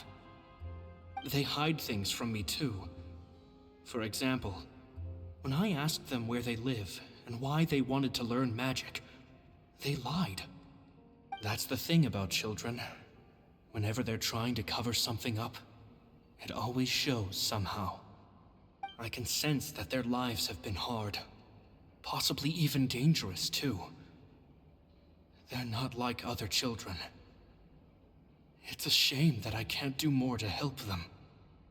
After thinking things over, I decided to tell them a bit about how I see the world. It's full of lies and falsehoods, and that is why we must find our own truth.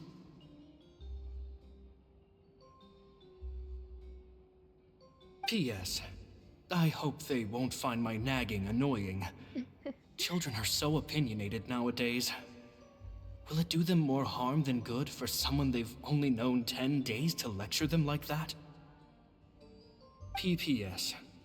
Maybe I'm overthinking this. Children aren't interested in grand philosophies.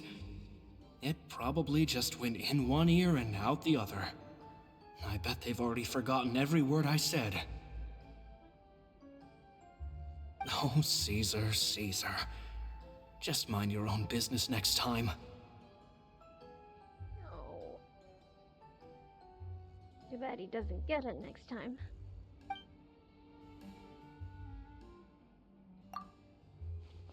Two magic geniuses with a father and a mission, huh? Sounds a lot like he was writing about Linny and Lynette, don't you think? Mm-hmm. So did they meet Caesar when they were kids? Let's go ask Linny!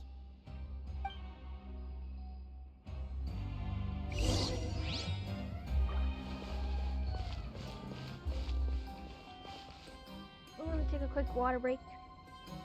If you have water, please hydrate. Please take the time to hydrate. Take care of yourselves.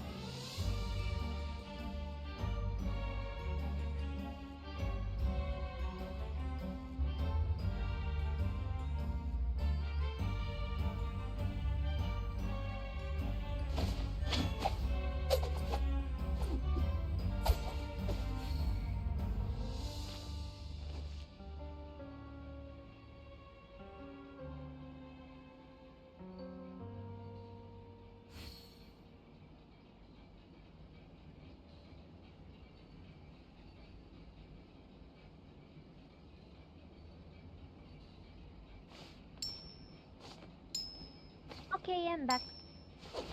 I'm back. There we go. Again, sorry for the lag. My Wi-Fi is deciding it doesn't want to cooperate with me. But we continue on. We press forward as we can.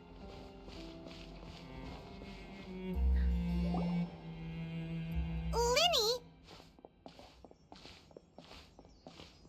Half dead and Caesar, already dead NPCs we get attached to. Yeah. I'm not ready for the Conria chapter. I'm not ready for the Conria chapter. That's just a whole slew of NPCs, dead NPCs that I'm gonna get attached to, and I'm going to cry over them. I'm absolutely going to cry over those NPCs in the Conria chapter of the Archon Quest. They're going to kill me emotionally. Absolutely crush my heart. Shh, hold that thought. As I expected, there's a lot of fishy things going on in this place. Fishy? Uh-oh, what have you found? All in good time. Before we go over our new leads, I want to tell you how a high-altitude escape is performed. How? We get to learn magic from Linny. First, the magician slots themselves into a magic box in full view of the audience. The box is then suspended high in the air, and a short while later, the base automatically opens.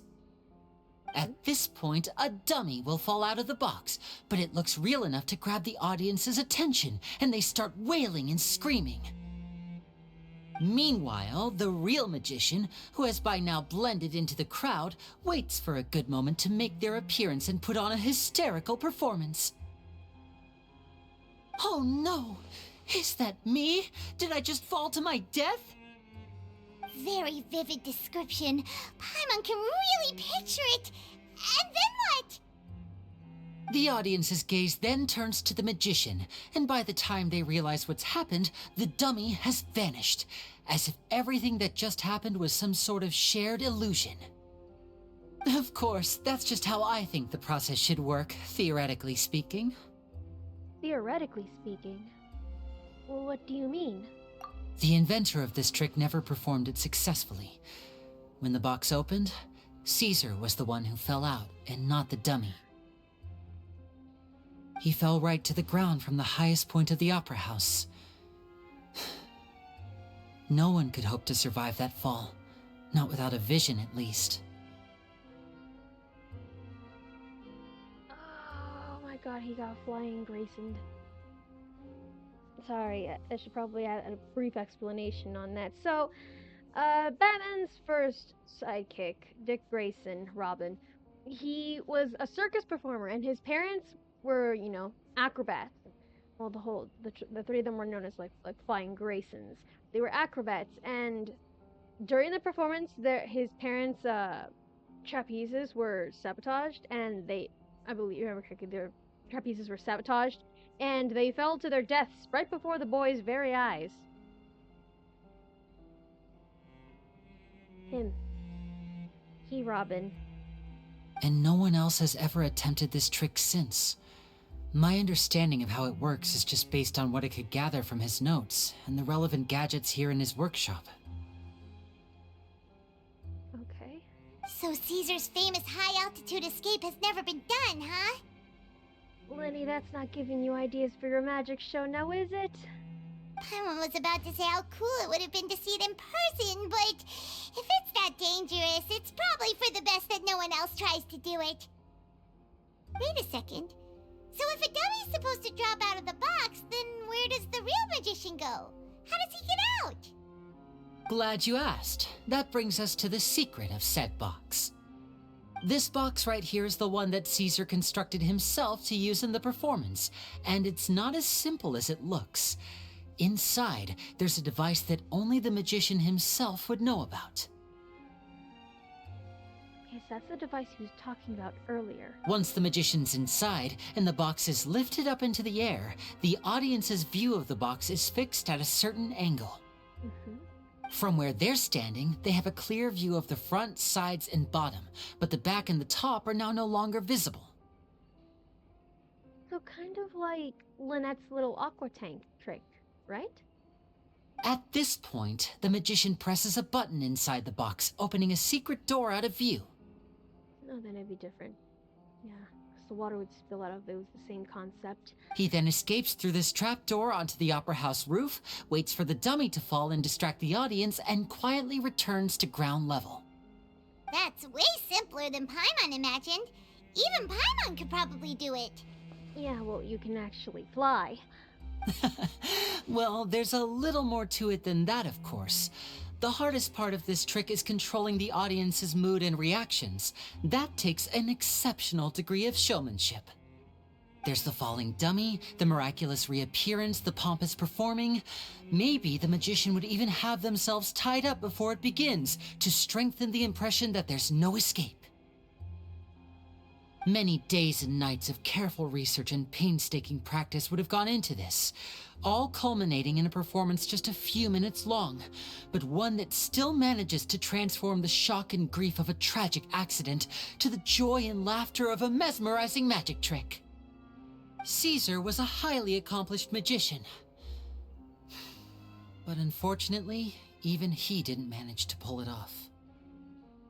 So, how did it go so wrong? You said you found some fishy stuff here. Have you figured out what really happened? I can make a pretty good guess. Sabotage? I looked into the case files. The magic box Caesar was using at the time of his death had the secret button I mentioned positioned on the right-hand side. And, sure enough, he always used his right hand as his dominant hand in public. Okay. Nothing suspicious there.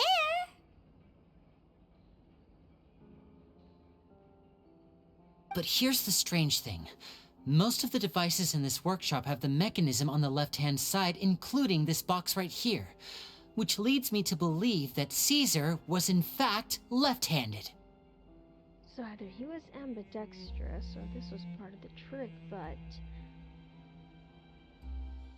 why would Caesar pretend to be right-handed? I'm not sure where you're going with this. Because a magician can't afford to have their most basic habits stand out too much. People naturally focus their attention on the most important details of the task or situation at hand. But a magician needs to be able to redirect an audience's attention at will, so as to avoid arousing their suspicion. The essence of magic is getting people to believe a lie. If even the truth raises eyebrows, the falsehoods become all the more difficult to mask. And so, Caesar trained himself to use his right hand to align with his audience's expectations. Great magic always requires sacrifices. But in his most stressful and nerve-wracking moments, and when no one was watching, reflex would kick in and he'd use his left hand. That's why he set his gadgets with the mechanism on his left. So then maybe someone exploited that fact against him. Exactly. I think that's likely what happened. Caesar would have been under a lot of time pressure during the escape. He'd have had mere seconds to open the hidden compartment, retrieve the dummy, then open the secret door and make a swift escape. But I'm sure he was confident. He would have rehearsed countless times to the point where it was second nature. He'd barely need to think about what he was doing because muscle memory would guide him through. So he opened the compartment, took out the dummy, checked everything was in order, and then went to leave. With his left hand, he reached for the button, and suddenly, his heart skipped a beat. It wasn't there. Much like when you reach for your keys but find your pocket empty, his mind needed a moment to process what was going on. Instinctively, his left hand would keep feeling around for the missing button, maybe for another second or two, until the bottom of the box gave way. With the stakes being as high as they were, just a 2-second delay cost him everything. The authorities would find nothing suspicious and conclude that his death was due to his own error. When in reality, someone switched the boxes, and they did it to murder him. But how would they be able to make the switch without being noticed? That would be difficult to pull off, no? Then it would just follow the logic from the court case. It would have to be someone who was tied to the magician themselves, who would have been able to access these props and make the necessary sabotages and adjustments. So that really doesn't put Lorenzo in the clear.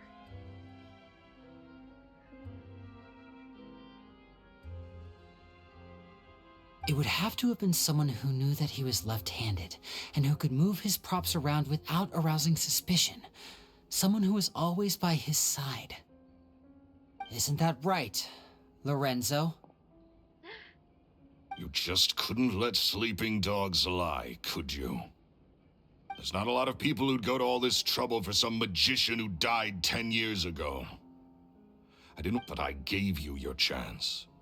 I hoped you'd do what's good for you and back off like the lady, but you disappoint me. I'm gonna quickly take a water break. Holy hell, what?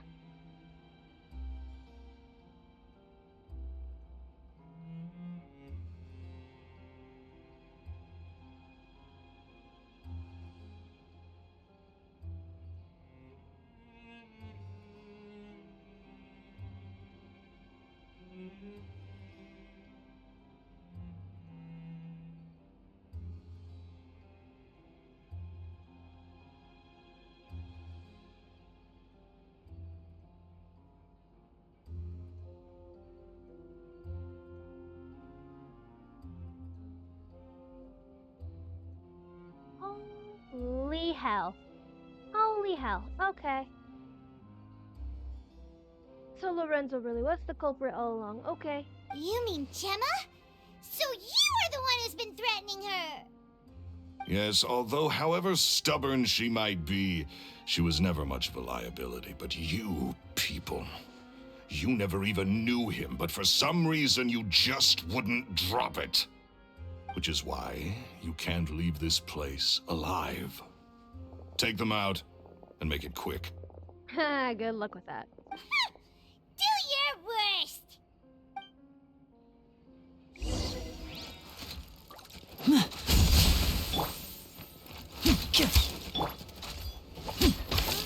Is it not letting me take the card? Cool it! There we go.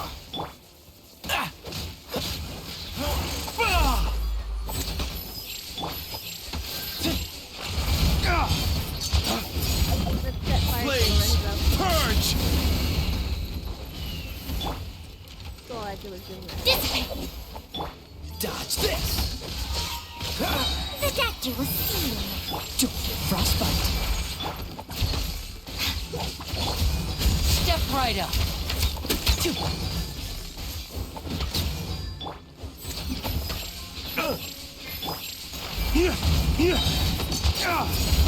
Dawn, break forth!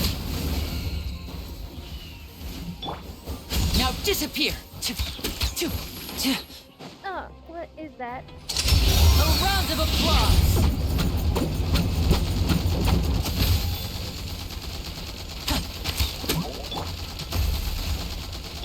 Our bond is strong!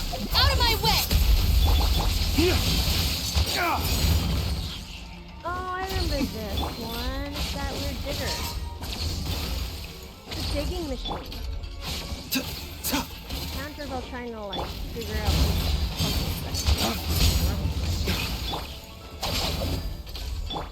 Step right up! Dawn, break forth! Mind the side effects. Seems like an emergency. to exploit the fact that Versus is temporarily immune to everything.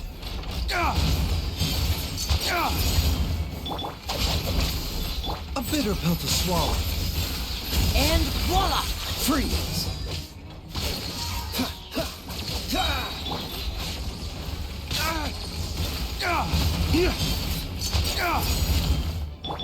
This moment will be frozen in time. Dawn, break forth! Step right up. Mind the side effects.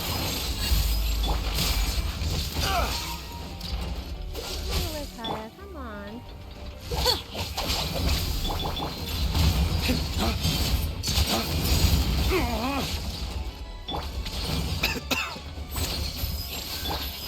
I'll settle this. Oh.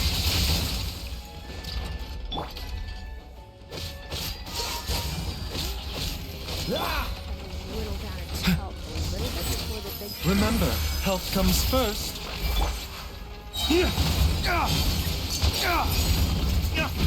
Waste to the wicked! Cool it. A bitter pill to swallow.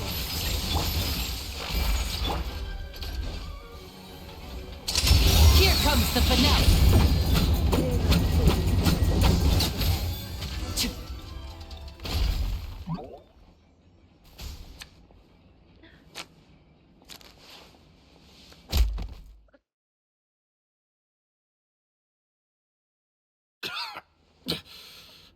Oh, you kids are tougher than you look. Oh, that was so cool. Had enough yet, Lorenzo? Your cronies can't help you now. Oh, he's pissed. I think it's high time you started talking. And what I'd really like to know is, why did you murder Caesar? If I had a Mora for every time you said that man's name. Of course you idolized Caesar, everyone else did. But I was the real genius magician. Me! He was just an amateur who did cheap tricks for gullible children. I was the one who made magic into the fine art it is today. The aristocrats doffed their hats to me! So it was jealousy. Jealousy. Hatred, more like. I hated Caesar. All he cared about was his magic. He lived and breathed it. He poured everything into his street performances and his stupid tours like it was just a hobby to him, never bothering to think about Mora.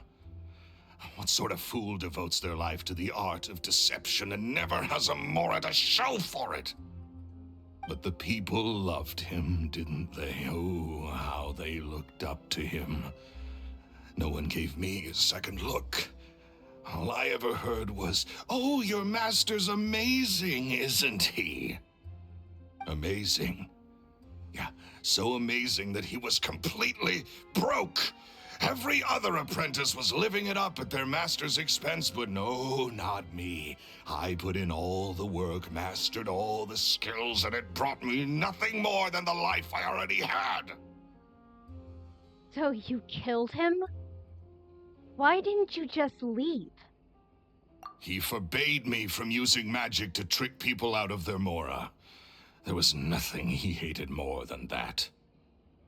And with his reputation in Fontaine, It was too risky for me to go it alone. As long as he was alive, if I dabbled in my own brand of money-making magic, he would expose me, and it would destroy me. I had to kill him. There was no other way. He had to go. He had to go, really. And this was your only motive? It was reason enough. What other motive would I need? Well, I was under the impression that there might have been other factors at play. For instance, maybe you were in love with Gemma, but she was engaged to Caesar. In love with Gemma? Don't be ridiculous. Guess I was wrong about that then. Next question. Are you the Phantom Weasel? I am. Well, Caesar was so strict with me. He insisted that his way was the right way, that the sole purpose of magic was to bring joy to the world. I never bought into any of that. I was more interested in the practical value of magic. Sure enough, it helped me fill my pockets with all kinds of valuable treasures. but I heard that the Phantom Weasel stole from the rich and poor alike. Oh, yeah! Charlotte told us that the weasel would steal whatever people valued, no matter how much it was worth. That's just how it looked from the outside. What would any thief want with second-rate loot? I've only ever targeted high-value items. I stole cheap things as a way of practicing my craft. It was other people's overactive imaginations that conjured up the preposterous image they then dubbed the Phantom Weasel. Okay, this is like the polar opposite of... It's like the same wavelength, but like polar opposite of D-Luke's whole Dark Knight hero thing. They both absolutely despise the names that the public came up for them based on their alter egos. So, that's the story, huh? Well, I hope you're ready to tell it all over again during your trial. What choice do I have? You're a pack of wolves, and you've got me between your jaws. You've seen what's here, and my last-ditch effort to stop it getting out has failed. What else can I do? So be it. I've enjoyed power and wealth for the last 10 years, the likes of which Caesar could never give me. I wouldn't choose for things to end this way, but I regret nothing. Very well. In that case, I'll contact the guards. Traveler, Paimon, keep an eye on Lorenzo for me. I'll meet you just outside the workshop when I'm back.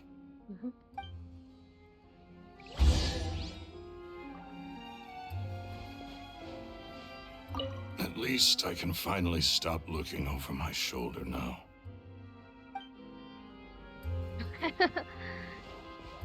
Well, I guess that's an upside if you want to put it that way.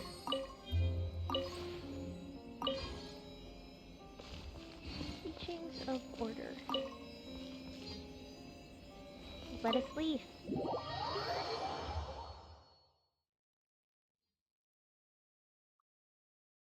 Well, that resolves that so easily. I thought I was gonna do more detective work.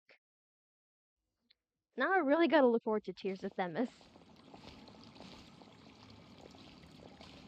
Lily has told me the whole story. Lorenzo, do you confess to the murder of Caesar and to framing him for the Phantom Weasel's crimes? Look who's finally developed a conscience. I mean, it was less developed, more beaten out of him. What kind of disciple murders their own master? I hope it was worth it, because there'll be hell to pay.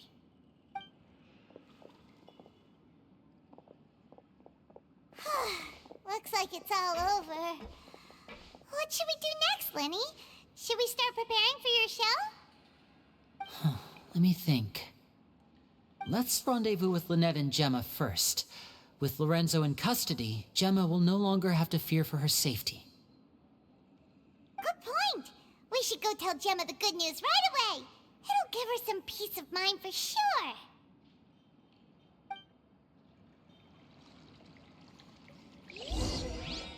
She was clipping again. Oh, goodness. Okay. With that excitement, I'm gonna take another quick water break. Oh my god, it's hot today.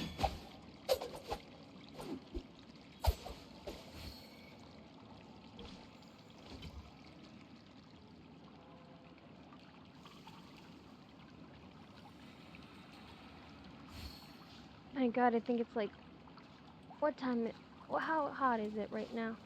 Do I have any reports? Any weather reports? Do we have any reports on the weather? I don't, because I forgot. I turned off my location services. Because I don't trust like that. I genuinely don't trust like that. I'm What's so the hurry? paranoid about everything when it comes to technology online. Technology is just, it's advanced to the point where I'm just, I can see What's the why hurry? like people who are like really actually like who are like in the tech field like to have all their stuff kind of like more on the low tech side. It's a lot more secure and it feels safer.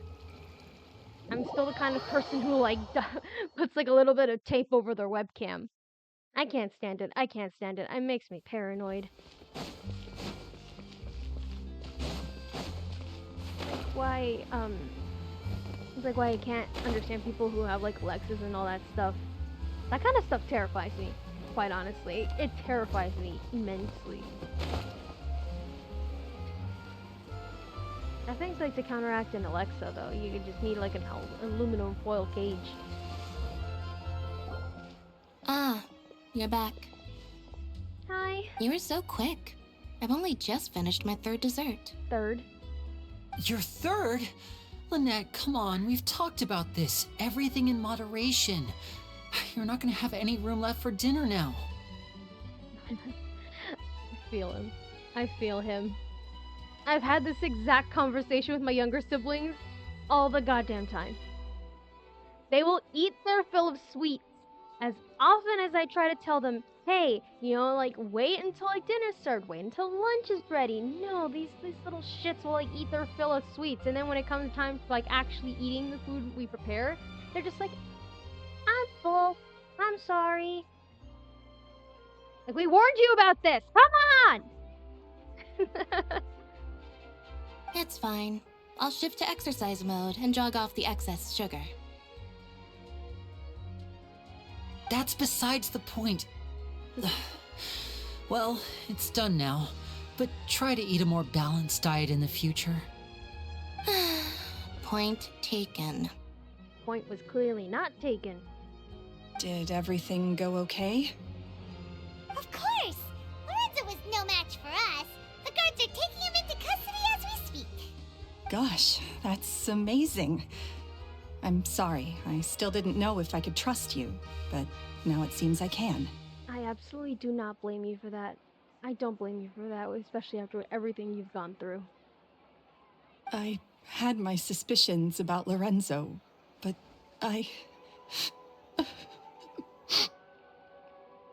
It's okay, we understand. He did threaten you.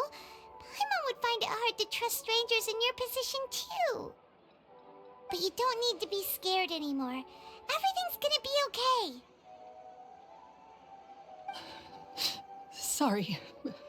Sorry. My emotions are all over the place right now. I've been waiting for this day to come for so long.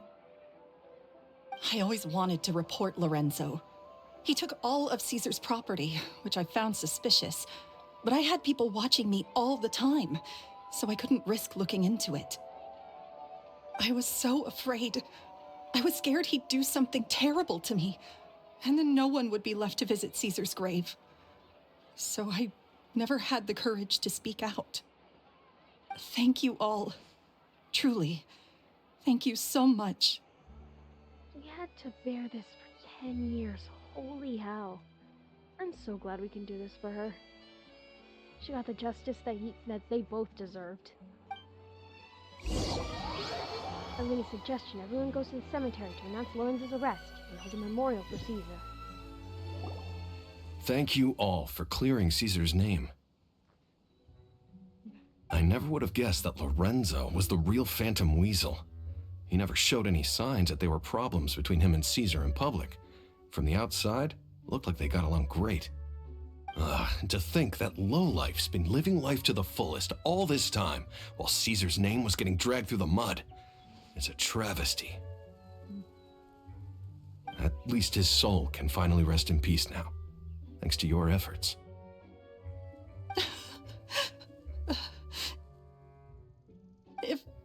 If only I'd realized before it was too late. Don't blame yourself, Gemma. This isn't your fault. Yeah, you still have the rest of your life to live. Caesar wouldn't want to see you spending it feeling guilty. Cheer up, Gemma. My brother's doing a magic show at the Opera House tomorrow evening. Would you like to come along? It might raise your spirits. This show will be a special one. We're holding it in Caesar's honor. In Caesar's honor? Really? Oh, thank you. I'll be there. Great. We'll see you tomorrow evening. Traveler, Paimon, don't be late. Don't worry, we'll be there. No way are we gonna miss out on a free magic show. Wait, Paimon feels like we're forgetting something. Oh yeah, Caesar's diary! We never found out if the two kids Caesar taught magic to were Linny and Lynette or not. Linny changed the topic back in the workshop, so we didn't get a chance to bring it up. Oh well, guess we'll just have to ask Linny tomorrow evening. Dialogue's done? Okay, good. So we gotta change the time to 18. Okay. Okay, we're getting a free magic show. Let's go. 18.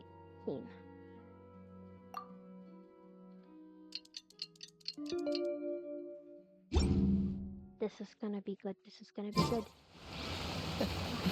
Seems all the other nights already So we're gonna go to the opera epiclass, right? Or have their hands full. We do that. And then we're gonna go to the opera epic class, because that's where they're gonna do the performance. So in the meantime, he solved the case! He solved the case! It was too easy! But it was still fun. It was still fun fighting through everything. I wonder if I did the machines again. But I'm glad it got resolved. Dude was sus ass. I was like so sure that it was gonna be like a red herring or something. It felt too easy. I was so sure. I almost second guessed myself into thinking it was not so. Wait, can I freeze them? Can I freeze them? Can I freeze them? Can I freeze them? Freeze! What's the hurry? Not. Go away when I try to run through them. Hate this.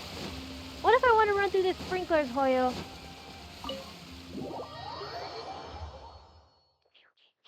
Magic showtime, magic showtime, magic showtime.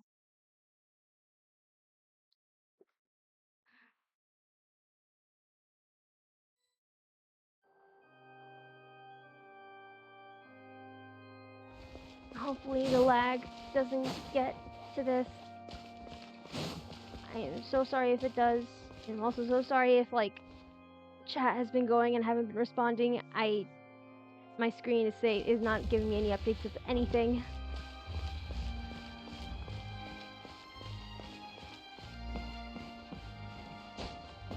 She wants to give us the front row seat. Pretty.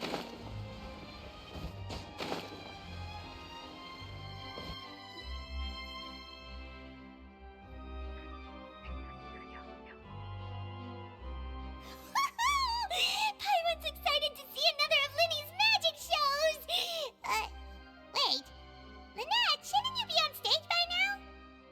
Not this time. My brother's going solo today. Solo, really? So I'll be watching with you. Okay. Good evening, ladies and gentlemen. I hope everybody's ready because the show is about to begin. Like Houdini.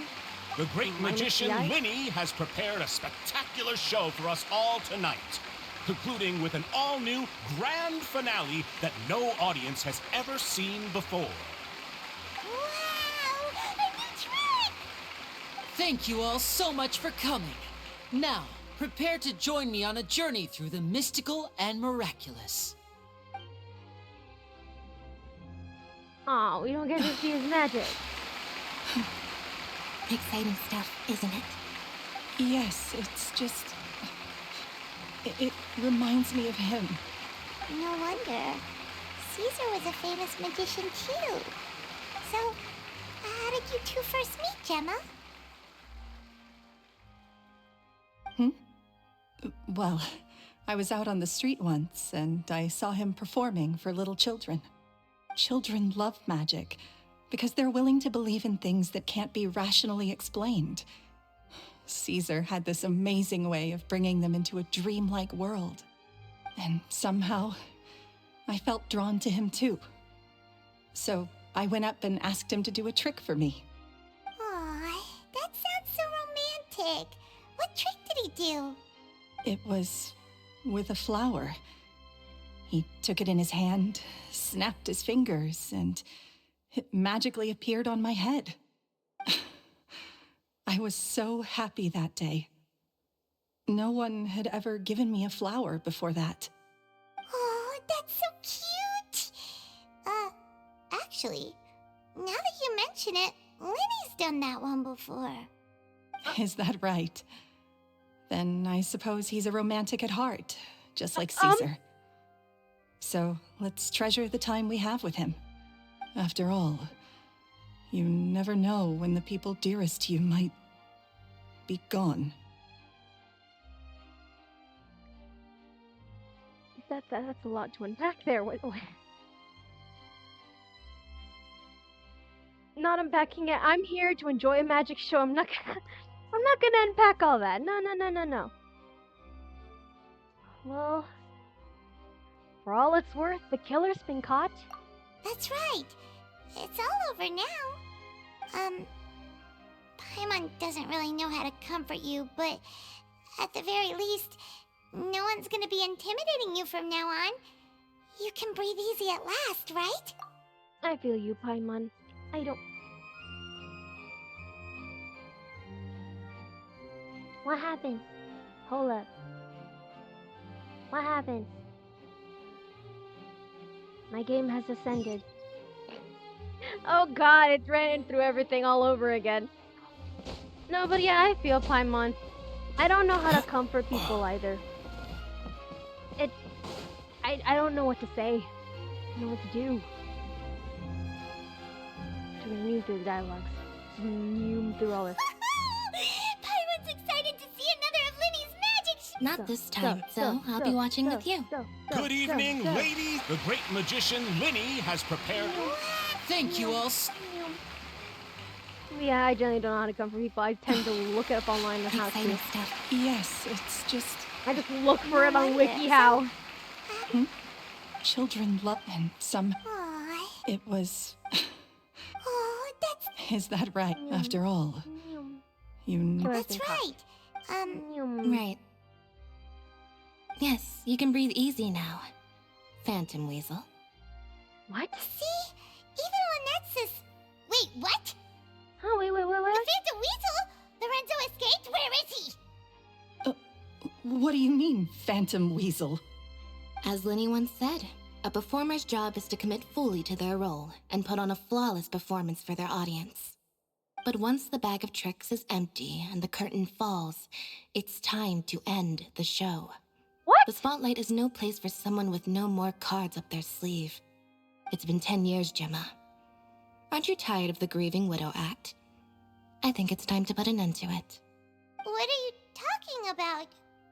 Paimon doesn't like this riddle.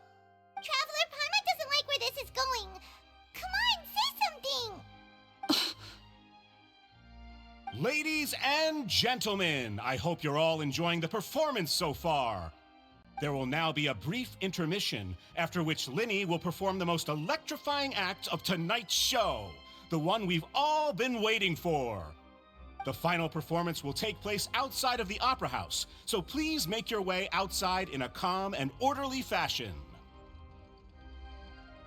The Phantom Weasel never did like public places, did they? Don't worry, this place will be quiet soon. Let's talk somewhere else for now.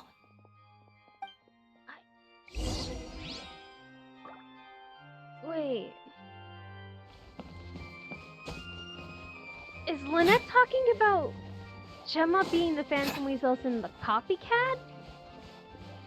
Or as in like the one from the past? No, the one from the past was definitely Lorenzo. He himself confessed to it. Unless they were accomplices?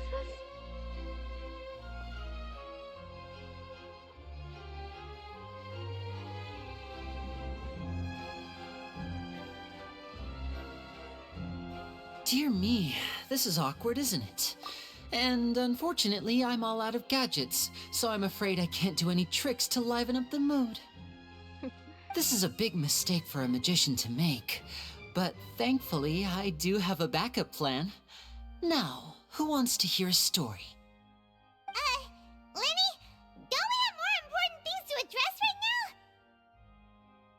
Lynette accused Gemma of being the real Phantom Weasel a moment ago. Oh, what the heck's going on? All in good time. Magicians are good at guessing what people are thinking. I know the questions you want to ask. And as it happens, the story I'm about to tell might answer a few of them. Really? Well then, let's hear it! Paimon's dying of curiosity here! Let's go back to the very beginning. A decade ago, when the Phantom Weasel was terrorizing the court of Fontaine. She never missed a target, never left a trace, and no treasure was safe from her thieving hands. But as her infamy grew, so did the readiness of the police, and her opportunities to act became ever fewer. Every day, she ran the risk of being exposed for who she was. Of course, she could not simply take this lying down, and before long, she found her ticket to freedom. She would create a scapegoat, a false weasel to close the chapter on her behalf. After weighing her options, she set her sights on a renowned magician, Caesar. After all, magic and theft shared enough similarities for people to buy the story when the truth came out. What? So then what? Being the master deceiver she was, the weasel easily earned Caesar's trust. Now all that remained was to frame him for her countless crimes. But as she was considering how to make her move, she noticed Caesar's aggrieved pupil, and a new thought entered her mind. Maybe I don't need to get my hands dirty after all. At her encouragement, Lorenzo tampered with Caesar's magic box, causing him to fall to his death. Afterwards, Lorenzo seized his master's property, and the weasel set about tarnishing Caesar's reputation. Two co-conspirators committed the perfect crime.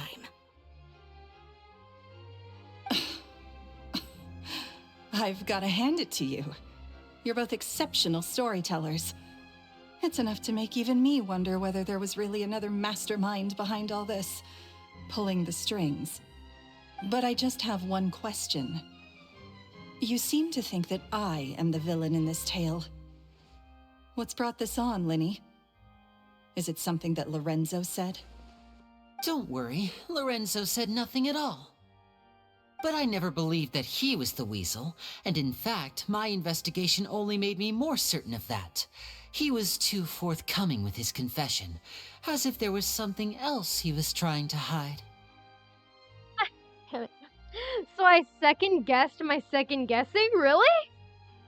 Really? How disappointing. So you'd sooner trust Lorenzo than me, even without a shred of evidence? A magician is an expert at playing the audience to get the result they want. And I have no doubt that you, Gemma, are equally talented in this regard. With a little help from Lorenzo, you put on a very convincing performance. The lovesick fiancé, whose devotion to her betrothed is unshakable, even under threats of violence. Caesar was maligned and hated by all for 10 years, but you? Everyone sympathized with your plight. Who would suspect for 1 second that the lovely young lady always seen weeping in front of Caesar's grave was actually the mastermind behind his demise? No, not that poor lady. Perish the thought. Wait, so you mean the whole intimidation thing was just a hoax? Gemma and Lorenzo were both in on it? But why would Lorenzo agree to that? And why didn't he sell her out even at the end instead of admitting to being the weasel himself? Yes, why indeed? Maybe Gemma herself could enlighten us on that question. Well, Linny, if you're so confident in your version of events, then I think the answer should be obvious. Having killed Caesar with his own hands, Lorenzo was plagued by overwhelming guilt. Revealing the Phantom Weasel's true identity would serve no purpose. But if the weasel remained free, then she could take care of Lorenzo's loved ones. An excellent answer, though sadly a little dull. Is that right? Well, don't let me bore you. If you'd care to change the topic to something more interesting, I'd be much obliged. As a matter of fact, there's one thing I'd really like to understand. Why would the real weasel have targeted things that only have value to other people? Could you shed any light on that? Of course. After all, we're just telling stories here, aren't we? If I had to guess, I would say that the real weasel must have had a terrible childhood. Left to fend for herself after her parents died young. Betrayed, scorned, beaten. She'd scrounge waste paper from garbage bins to draw on, using twigs and dirt for lack of ink and pen. She'd sew ugly rag dolls from whatever scrap material she could get her hands on. This was her only source of happiness in life. But it was all she needed, and she was content. Until the world decided that even this was too good for her. Once again, she was betrayed. And this time, everything was taken from her. She felt like life was a miry pit that dragged her further down the more she struggled to escape. At that tender age, she should have been happy. Instead, she stood in the shadows and watched with envy as all good things in the world passed her by. This was a fate too cruel for anyone to bear. Her pain became a breeding ground for dark thoughts. Thoughts which festered and grew into a twisted solution to her troubles. I detest the happiness of others, in all its forms alike. I will rob them of everything they hold to be good and true, and it will fill the void in my soul. That's some pretty heavy stuff. Now it all makes sense. Does this story satisfy you, Linny? Yes, it is quite to my tastes. Thank you for helping to clear up my confusion. So what was with the warning letter? Huh. That's right. What drove you to write that letter, Gemma? What were you trying to achieve there? Because without that, none of this would have ever come to light. She didn't write the letter. After 10 long years, I'd hoped that the Phantom Weasel would be consigned to the history books by now. But it seems like someone still wasn't ready to let her finally be at peace. Linny. Or should I call you the Phantom Copycat now? You were the one who posted that letter outside the Opera House. What? But why? God damn it, he fooled me again? Very sharp, Phantom Weasel. Still as shrewd as ever. Well, no need for me to be coy about it. Our goal was to clear Caesar's name. Okay, I can't even be mad at him with that. With that, I can't even be mad at him for clowning me once more. Yep, no. The most straightforward way to change the public's impression of Caesar was to force the weasel to show themselves. That's it? You had no other agenda? Of course we did. We made it quite clear in the letter, I believe. I shall take from you that which you hold most dear, just as you did to me 10 years ago. 10 years ago? You mean Caesar's death?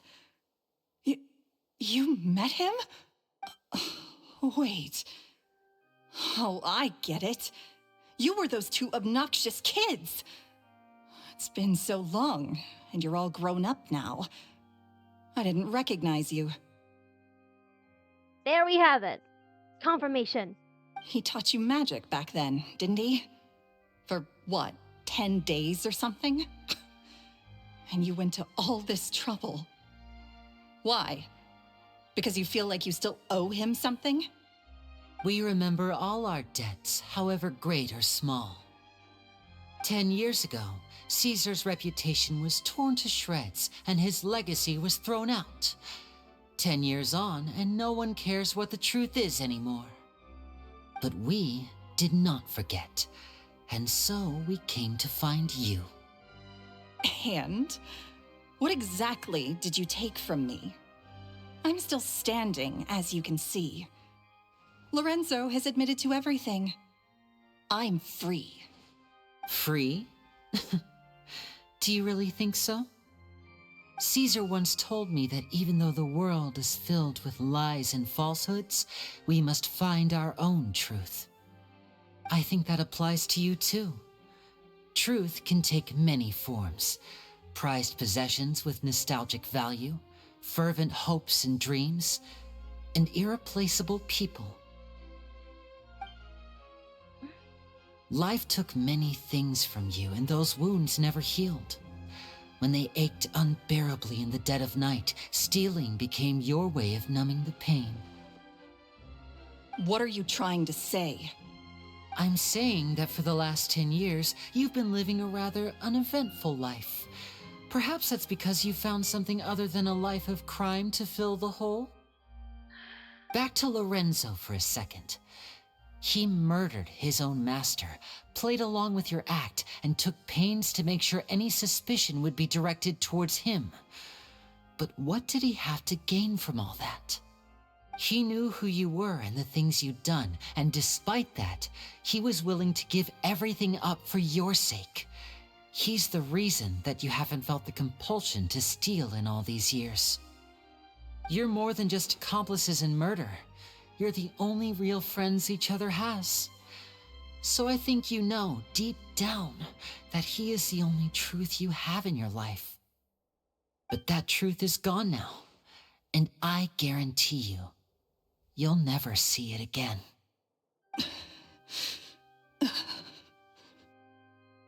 Congratulations on your freedom, Gemma. Oh, they're both so stone cold. I love that. Your freedom will cost you dearly. From now on, you'll be all alone in a world full of lies and falsehoods. I do hope you'll be able to bear it. You've still got a long life ahead of you after all. Gather round, one and all. The time has now come for the amazing Linny to perform his final act in tonight's show. I'm sure you're all wondering what he has planned for the grand finale. Well, wonder no more, for the answer is a death-defying high-altitude escape. What? A high-altitude escape? 10 years ago. The trick that Caesar died attempting. I'm sure you all remember the magician Caesar. This was the very trick that led to his fatal fall, after which he was dubbed the Phantom Weasel. So we have now learned that Caesar was wrongly accused, and that the real Weasel has now confessed to their crimes. Guess that's my cue to leave. Whew. I've been practicing this one for ages now, but I'm still a little nervous. Traveler, Paimon, I hope you enjoy the rest of the show. There may be a lot of people watching tonight, but you alone are my true witnesses. Okay. Lenny, wait. You two hid a lot from Caesar. He went to his grave without ever knowing your secrets. So what about now? Are you an open book? Or are you still the same as ever? You don't have to tell lies to end up isolated and alone. One day, you'll end up exactly where I am today. Maybe then you'll finally understand. You're wrong. I'm nothing like you.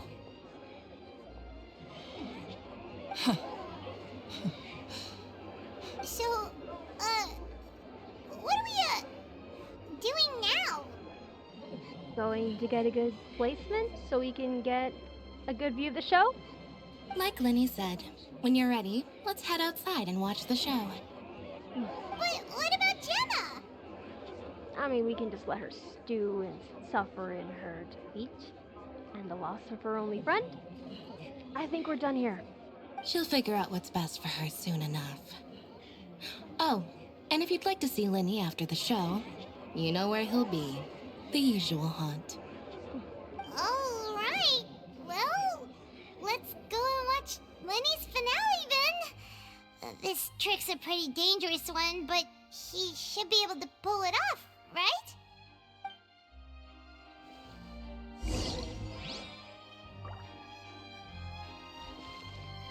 Alright, any last words? What is my truth? Sometimes I think I'm like a gambling addict. All I care about is winning, and it doesn't matter what's at stake.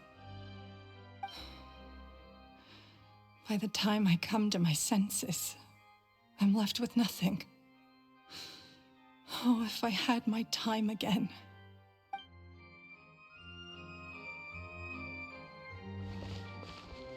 Lynette, hi.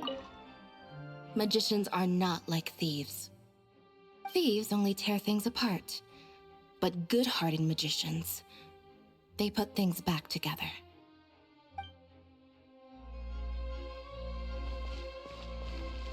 Alright, so, time to witness Linny's most glorious trick. The can't resist time. This show.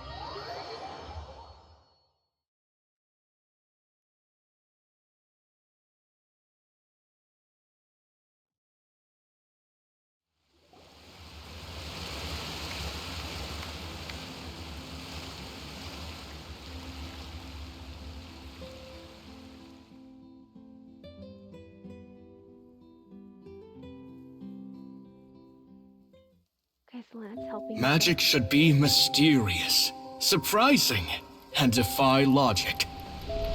Magic is hard work.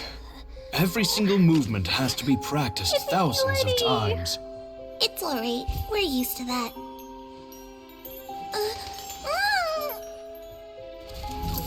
We're sorry. You've taught us so much, but we can't tell you the whole truth. It's okay. Do you still remember what I told you? This world is full of lies and falsehoods. I only hope that one day you can find your own truth. What about you? Have you found your truth? Magic is my truth. I want to perform a magic trick so great that people will always think of me when they talk about it. For a magician, what greater honor could there be? Look! Behold! Lenny is sealed inside the box. Will he manage to escape? 10 years ago, Caesar attempted this very trick, and it was at this precise moment that... Lenny! Watch out!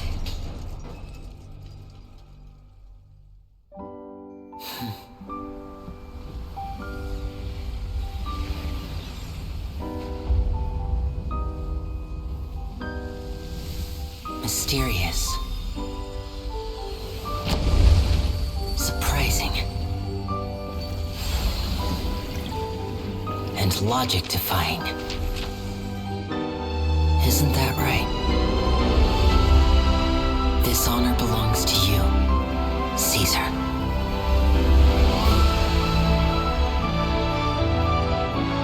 I'm just sorry it's a little late.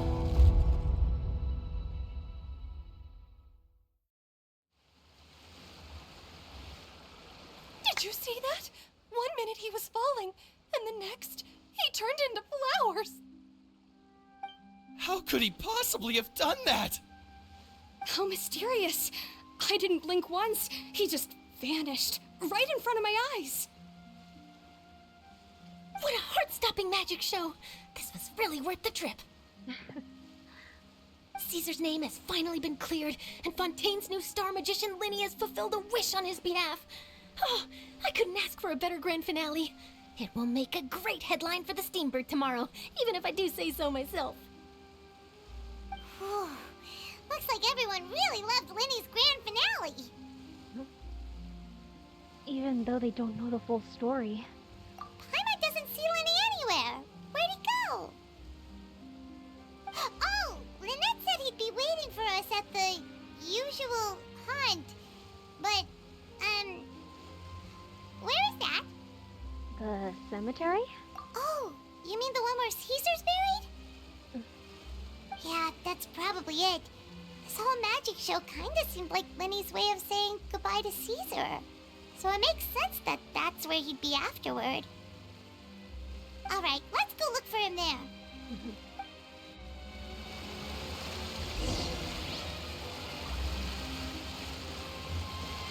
Holy hell. Wow. That cutscene was beautiful. That cutscene was utterly beautiful. I almost screwed up there. I'm good.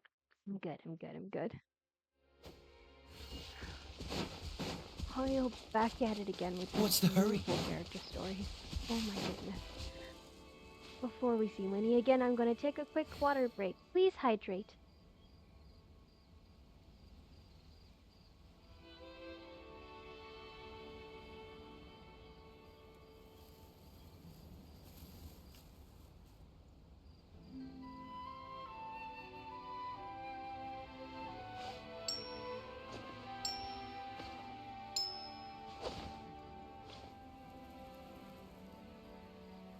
Okay, I'm back.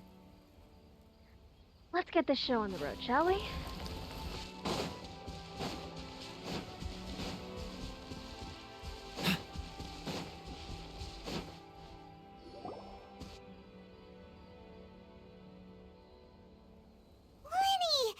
There you are. Are you alright? Paimon was scared to death when the chain broke. Paimon was sure something had gone horribly wrong. Magic is a performance art. A magician has to get creative to keep the audience on tenterhooks. That's our job. So I tweaked Caesar's original setup a little to keep it fresh. I was honestly a little nervous during the live performance. The thought of falling, suddenly feeling weightless, seeing the sky and the ground spinning and spinning. Sometimes, I can't help but wonder what Caesar thought in those final moments. Did he regret taking Gemma and Lorenzo on? Or did he believe that it was his own slip-up right until the end? You know, Paimon's been wanting to ask you about something ever since we were in Caesar's workshop. You learned magic from Caesar once, didn't you? When was that? After I joined the House of the Hearth. To be honest, Lynette and I had an agenda when we approached him. An agenda? I told you about my past before, remember? As a young boy, I survived by secretly learning magic from street performers. I'd watch their tricks and try to figure out how they were done. But I quickly realized that observation alone could only get me so far. What I saw was the polished final performance, but the rigorous training they put in behind the scenes remained invisible to me. I needed to learn how to improve my sleight of hand, hone my misdirection skills, and make niftier props. We were gifted enough that we'd made some progress by ourselves, but without proper guidance from a professional magician, we quickly plateaued. So that's why you sought Caesar out? Yes, we figured there was no harm in asking, but it took us by surprise that he was so willing to teach us. In all, we only spent 10 short days together, but he was very good to us. By contrast, we hid so many things from him. For instance, when he asked why I wanted to learn magic, I answered, "It's my passion." But in truth, there was already a lot more to the story by then. After being taken in by an aristocrat for our magic talent, then betrayed soon after, this was no longer about me doing what I loved. What amazed me was how the lie escaped my lips even as I was hesitating over whether to tell him the truth. Trust is a beautiful thing. Sadly, I'd forgotten how to trust by then. Winnie. I don't blame you. That wasn't your fault. Still worried about the way I feel? You really are a gentle soul, aren't you? But don't worry, I'm used to it now. From the mansions of the elite to the house of the hearth, lies and selfishness have followed me and Lynette everywhere we go. After Caesar went on tour, we became busy with our missions. The next we heard of him was that he'd fallen to his death, and was now declared to be the Phantom Weasel. That night, I remembered his smile. But as I lay there, I didn't know what to say to him. To keep secrets is to put up walls. The longer you keep them up, the less you let people in. Then, one day, you look around and realize your life is like an empty auditorium after a show, full of seats once occupied by all the people who left. But I guess that's the price we have to pay. You only realize how much someone really meant to you when you lose them completely. That's why I was so confident this would hurt Gemma. Because I felt it for myself. Well, we're in your auditorium, and we're not going anywhere. Yeah, cheer up, Winnie. We've had to say our fair share of goodbyes during our journey, too. But whatever happens, Paimon always believes in what tomorrow brings. Delicious food, fun toys, and the traveler by my side. Paimon just needs to focus on things like this, and all the unhappy stuff goes right out the window. You know, Traveler, doesn't that kind of make you Paimon's truth? Paimon, you're gonna make me cry. Paimon, you're gonna make me cry. Exactly. It's the same for me and Lynette. We are the truest thing each other has in the world, and nothing can replace that. So is friend Lynette just a joke to you then? Life has taken plenty from us like it did from Gemma. But at least it left us with each other. That's what gave us the strength to get through the darkest days. That's why the darkness never consumed me and why it never will. Maybe we live in the shadows too, but we remember every precious ray of light that shines through. All right, time to lighten this conversation up a little. What did you think of the show tonight? Were you happy with it? It was amazing! Paimon just wishes we hadn't been so distracted with the Gemma situation. We spent most of our time in the Opera House just talking and pretty much missed the entire first half of the show. Paimon. Winnie, could you do just one more trick for us? Whoa, that's a bit of a tall order, I'm afraid.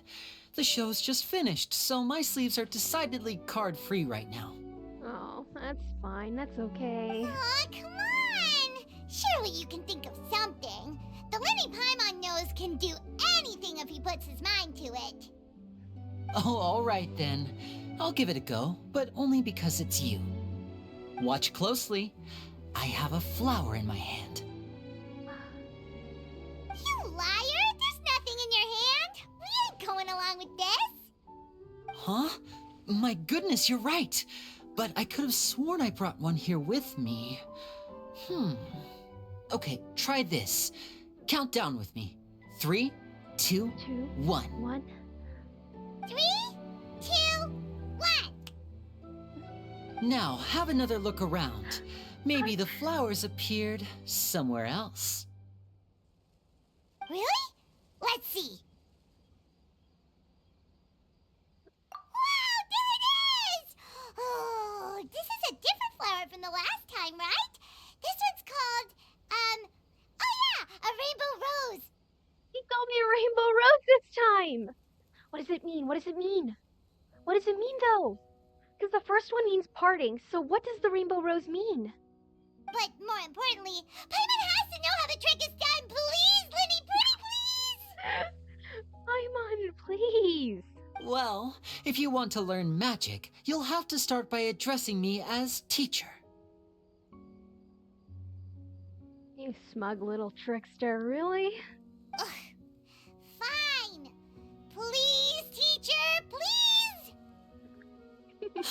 Since you asked so nicely, I'll share one little tip with you. Namely, the student of magic cannot solely rely on others being prepared to reveal their secrets. You have to observe, think, and find the answers for yourself. Really? So that's a no then. That's a no to getting your secret, huh? Is that it? Look at the time. We shouldn't linger here too long. Thanks again for coming to see my show. I bid you both good night. So long and good night, I guess. I look forward to seeing you again. Same here. All right, fine. See ya. Shall we head back now, too? Oh, Paimon can't wait to read The Steambird tomorrow. Paimon bets Linny and Caesar will be plastered all over it. Let's head to the Steambird's offices tomorrow morning and see what we can find out. Right.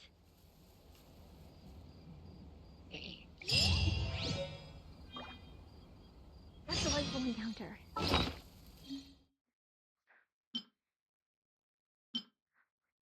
A flower accessory given away by Linny at his magic shows. It's an arrangement of luminous bells which symbolize parting and rainbow roses that represent passion. Parting and passion are two separate perspectives sharing the same nature. What really matters is the present that we are living in.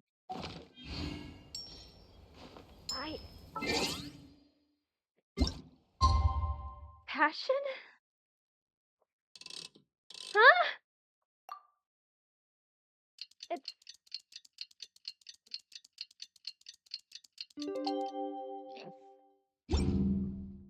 Hold on.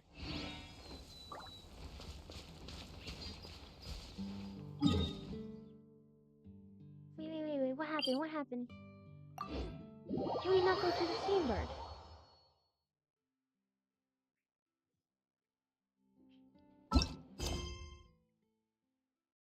Steambird interview, okay.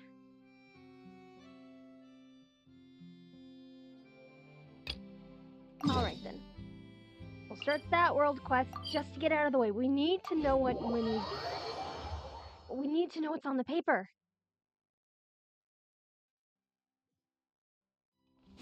Alrighty then.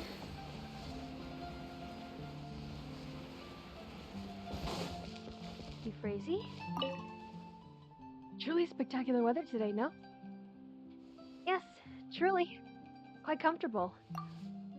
If only the weather was this cooperative every workday. I should be quite merry indeed. And speaking of work, my dear, you are here to interview for the troubleshooter position advertised in our Tales of Humanity section, are you not? Troubleshooter? Yes, I know. The name troubleshooter is simply too gauche and unbecoming of the standards of publications such as ours. Yes, Ethan has substantial room for growth when it comes to coining new words. Putting that aside, would you like to know how I was able to correctly ascertain that you were here for a job, and not seeking to ask for help in our Tales of Humanity section? Observation. Every citizen who comes to the Steambird asking for help appears anxious and jittery. To you, well, your steps are quite relaxed and your expression calm. Those who are fortunate are all the same. Those who fall victim to misfortune all have their own woes. But you needn't worry. Those who seek assistance from others via the tales of humanity haven't run into any serious troubles, so it shouldn't be too hard to handle. Now have a look at this batch of commissions.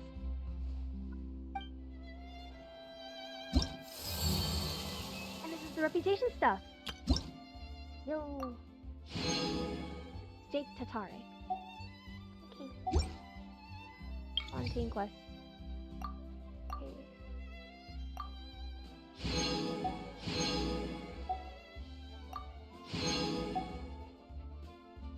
These tide marks? Okay.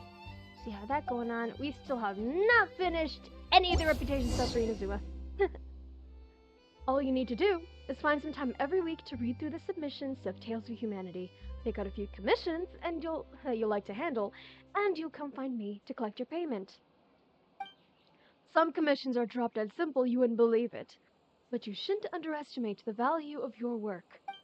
For us, the problems in their submissions may appear to be easy and insignificant, but for the readers submitting their problems, they are like a splinter under their fingernails, impossible to remove or ignore.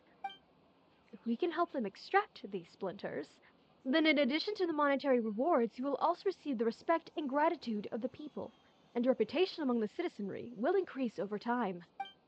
When that happens, I will give you more complicated and important jobs. Help everyone to achieve happiness and be a lighthouse illuminating humanity. Such is the calling of our paper. Such are the feelings and aspirations of every publisher.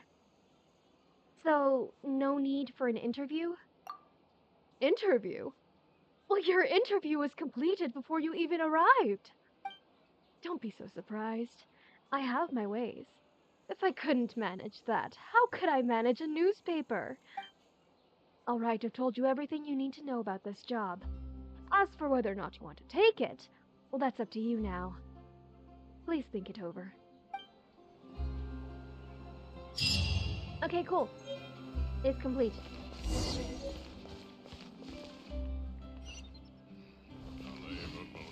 What's the hurry? I'm very sorry, Charlotte, but my sister and I are quite busy today. I'm afraid we'll have to decline this interview.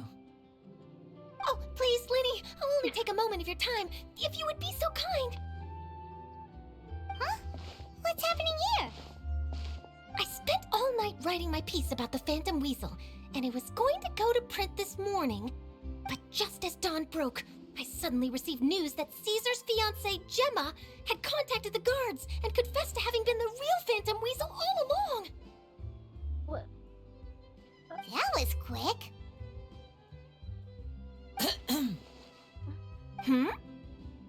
Too late, bro. That was quick, you say? It sounds like I've got some catching up to do. Please, fill me in. Whoops. Hi, Mom, back at it again. Aha! My instincts did not lead me astray. You do have something to hide. Gemma turning herself in must have something to do with Linny's performance last night. Maybe watching my high-altitude escape trick reminded her of a better time with Caesar, and she could no longer ignore the voice of her conscience. Huh. Okay, then. Wait, no, there must be more to it. If that's all it took for her to have a change of heart, how did it take her 10 whole years? Well... Charlotte's journalistic spirit is burning red. We're going to have to distract her somehow. Oh, I remember now! You and Gemma were nowhere to be found after the show. What happened between you? Oh boy. Quickfire question! Where did you all go after the show? We went outside to see the show. Where else? Wait, after the show, we went out for a nice walk. A moonlit walk. Nothing too big. Oh, we went to the cemetery and Linny did a private magic trick just for us. Actually, glad you mentioned it, because that reminds Paimon, guess what? Linny started using rainbow roses in his tricks. What?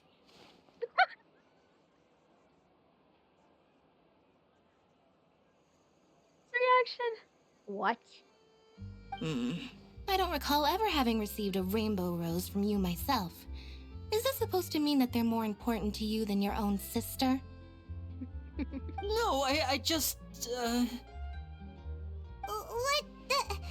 What now? Oh, did Paimon say something wrong again? You said something. That period. You said something. Period. This is getting pretty awkward. What do we do, Traveler? You're the sociable one. You're supposed to know. Seems like this interview wasn't meant to be. Well, never mind. There's always next time. Forgive my persistence, but when there's explosive news waiting to be found, I can't turn away. The news about Gemma has already made waves, and I'll stop at nothing to get to the bottom of it all.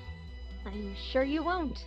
Apparently, one of the things she said to the guards was that her final wish is to see Lorenzo one last time. There's clearly a web of complicated relationships there. Can't blame me for being curious. All right, I guess I'll leave you to continue the rest of your conversation in peace. Bye for now. Bye, Charlotte. Lynette? Paimon didn't mean to. Don't worry, I wasn't angry. I was just trying to distract her. Oh, really?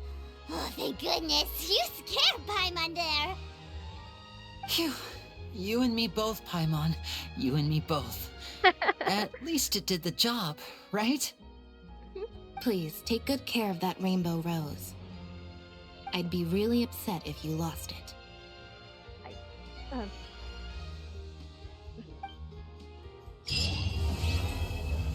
I mean, considering its significance, yeah.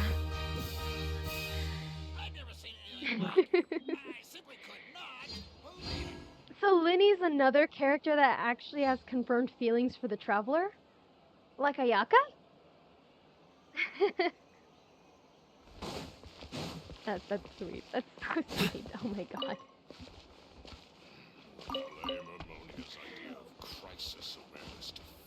No, see, that makes everything that went down between him and Traveler after, like, during the court case hurt so much.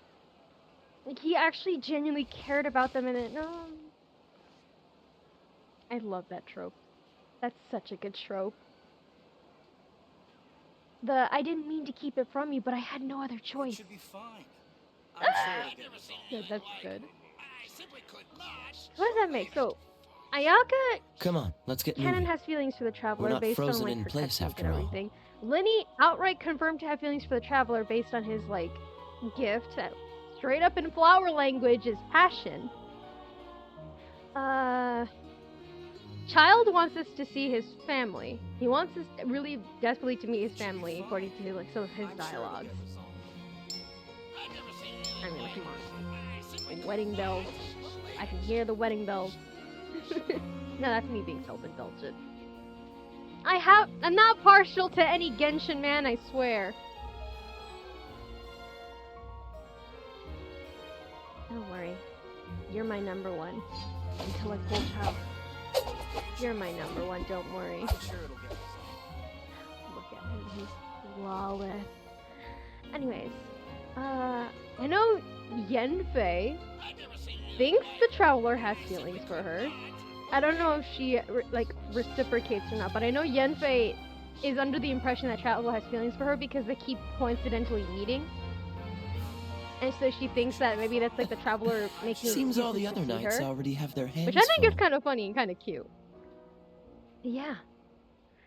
Wow, that was a really, really good story quest. I teared up a couple times there. I'm glad we got to learn a bit more about Lenny. Yes, he is best friend now, officially. We have found the very purpose of, like, the stream's title and everything. We have found our new best friend in Fontaine. Now that child is gone off to the Fortress of I'm sure Meripede. it'll get resolved. I can't wait to break him out if we can.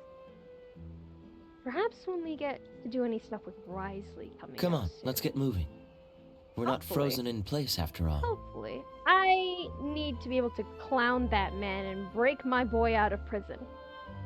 Has he committed many crimes and atrocities? Yes, but have you considered that he's a family man and he's got the cutest puppy smile? I mean, come on, he literally dropped everything just to speak with Traveler on sight. That's dedication. You want that in a man. That aside, I think I might have to call it for today. It's really, really hot outside right now. I think it's like, what, 100 degrees? Oh, it's 91 degrees where I am. Oh god, no wonder Seems my all the other bunker knights is already outright have their roasting hands me full. alive, like an oven. Then I have lights. The lights I have on are also really not helping. Even being a performer, like, I'm not an actor, I'm a singer, but even being a performer, I still can never get used to how hot the lights get. I melt under the lights. It's so worthwhile to see, like, people's reactions and how you perform and to get something out there, but my god, having to put up with the lights and everything is just a pain. Then I guess it does counteract with how fun it is. I could never really stand I being didn't in an know you were audience for such that a very slacker. reason. Hush, Kaya. I could never really stand being in an audience for that very reason. I love performing. I love putting something out there for the people to be entertained by. I'm hopefully getting better at it when it comes to streaming and everything, but for a fact I know that my performances I've put on while singing, people do enjoy them. And that's always been something so fulfilling. That's why I continue to do it, even like after I just got like a brief taste of it in high school. I didn't think I was going to be able to continue on after what I did in high school. In high school I did singing performances, was like a jazz choir. I had the honor of singing at a theme park, actually. I'm sure it'll get resolved. But I'm not going to say which one, just in case that doxes me.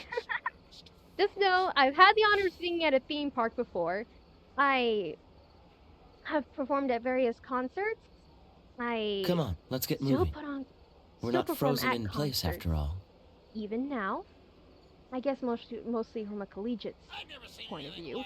But, I mean, I do have a singing gig I have to do. I do have several singing gigs I have lined up for, like, later on this year because I'm getting paid to do them. I'm getting paid to do singing gigs and everything. Anyways, I'm rambling. I'm so sorry. This was supposed to be me signing off. I'm sorry. Anyways, thank you so much for tuning in. I hope you loved the story quest as much as I did. I am so sorry for any lags and all that stuff. Again, my Wi-Fi has been completely rebelling against me today. I didn't know you were such a slacker. See you tomorrow, maybe? If possible, I will try to download Tears of Themis today or very, very early on tomorrow because I think I do want to play it. Oh my god. I think I really do want to play this game and see if I can like get the good routes and everything because it is an Otome game. I love Otome games. They're very nice. So, that said, tomorrow at 6:45 p.m. Pacific time, hopefully, I'll have everything set and everything good to go. Thank you. Alright, take care, hydrate, take your meds, get a quick little snack. Take care of yourselves, okay? Bye-bye. Bye-bye now, bye.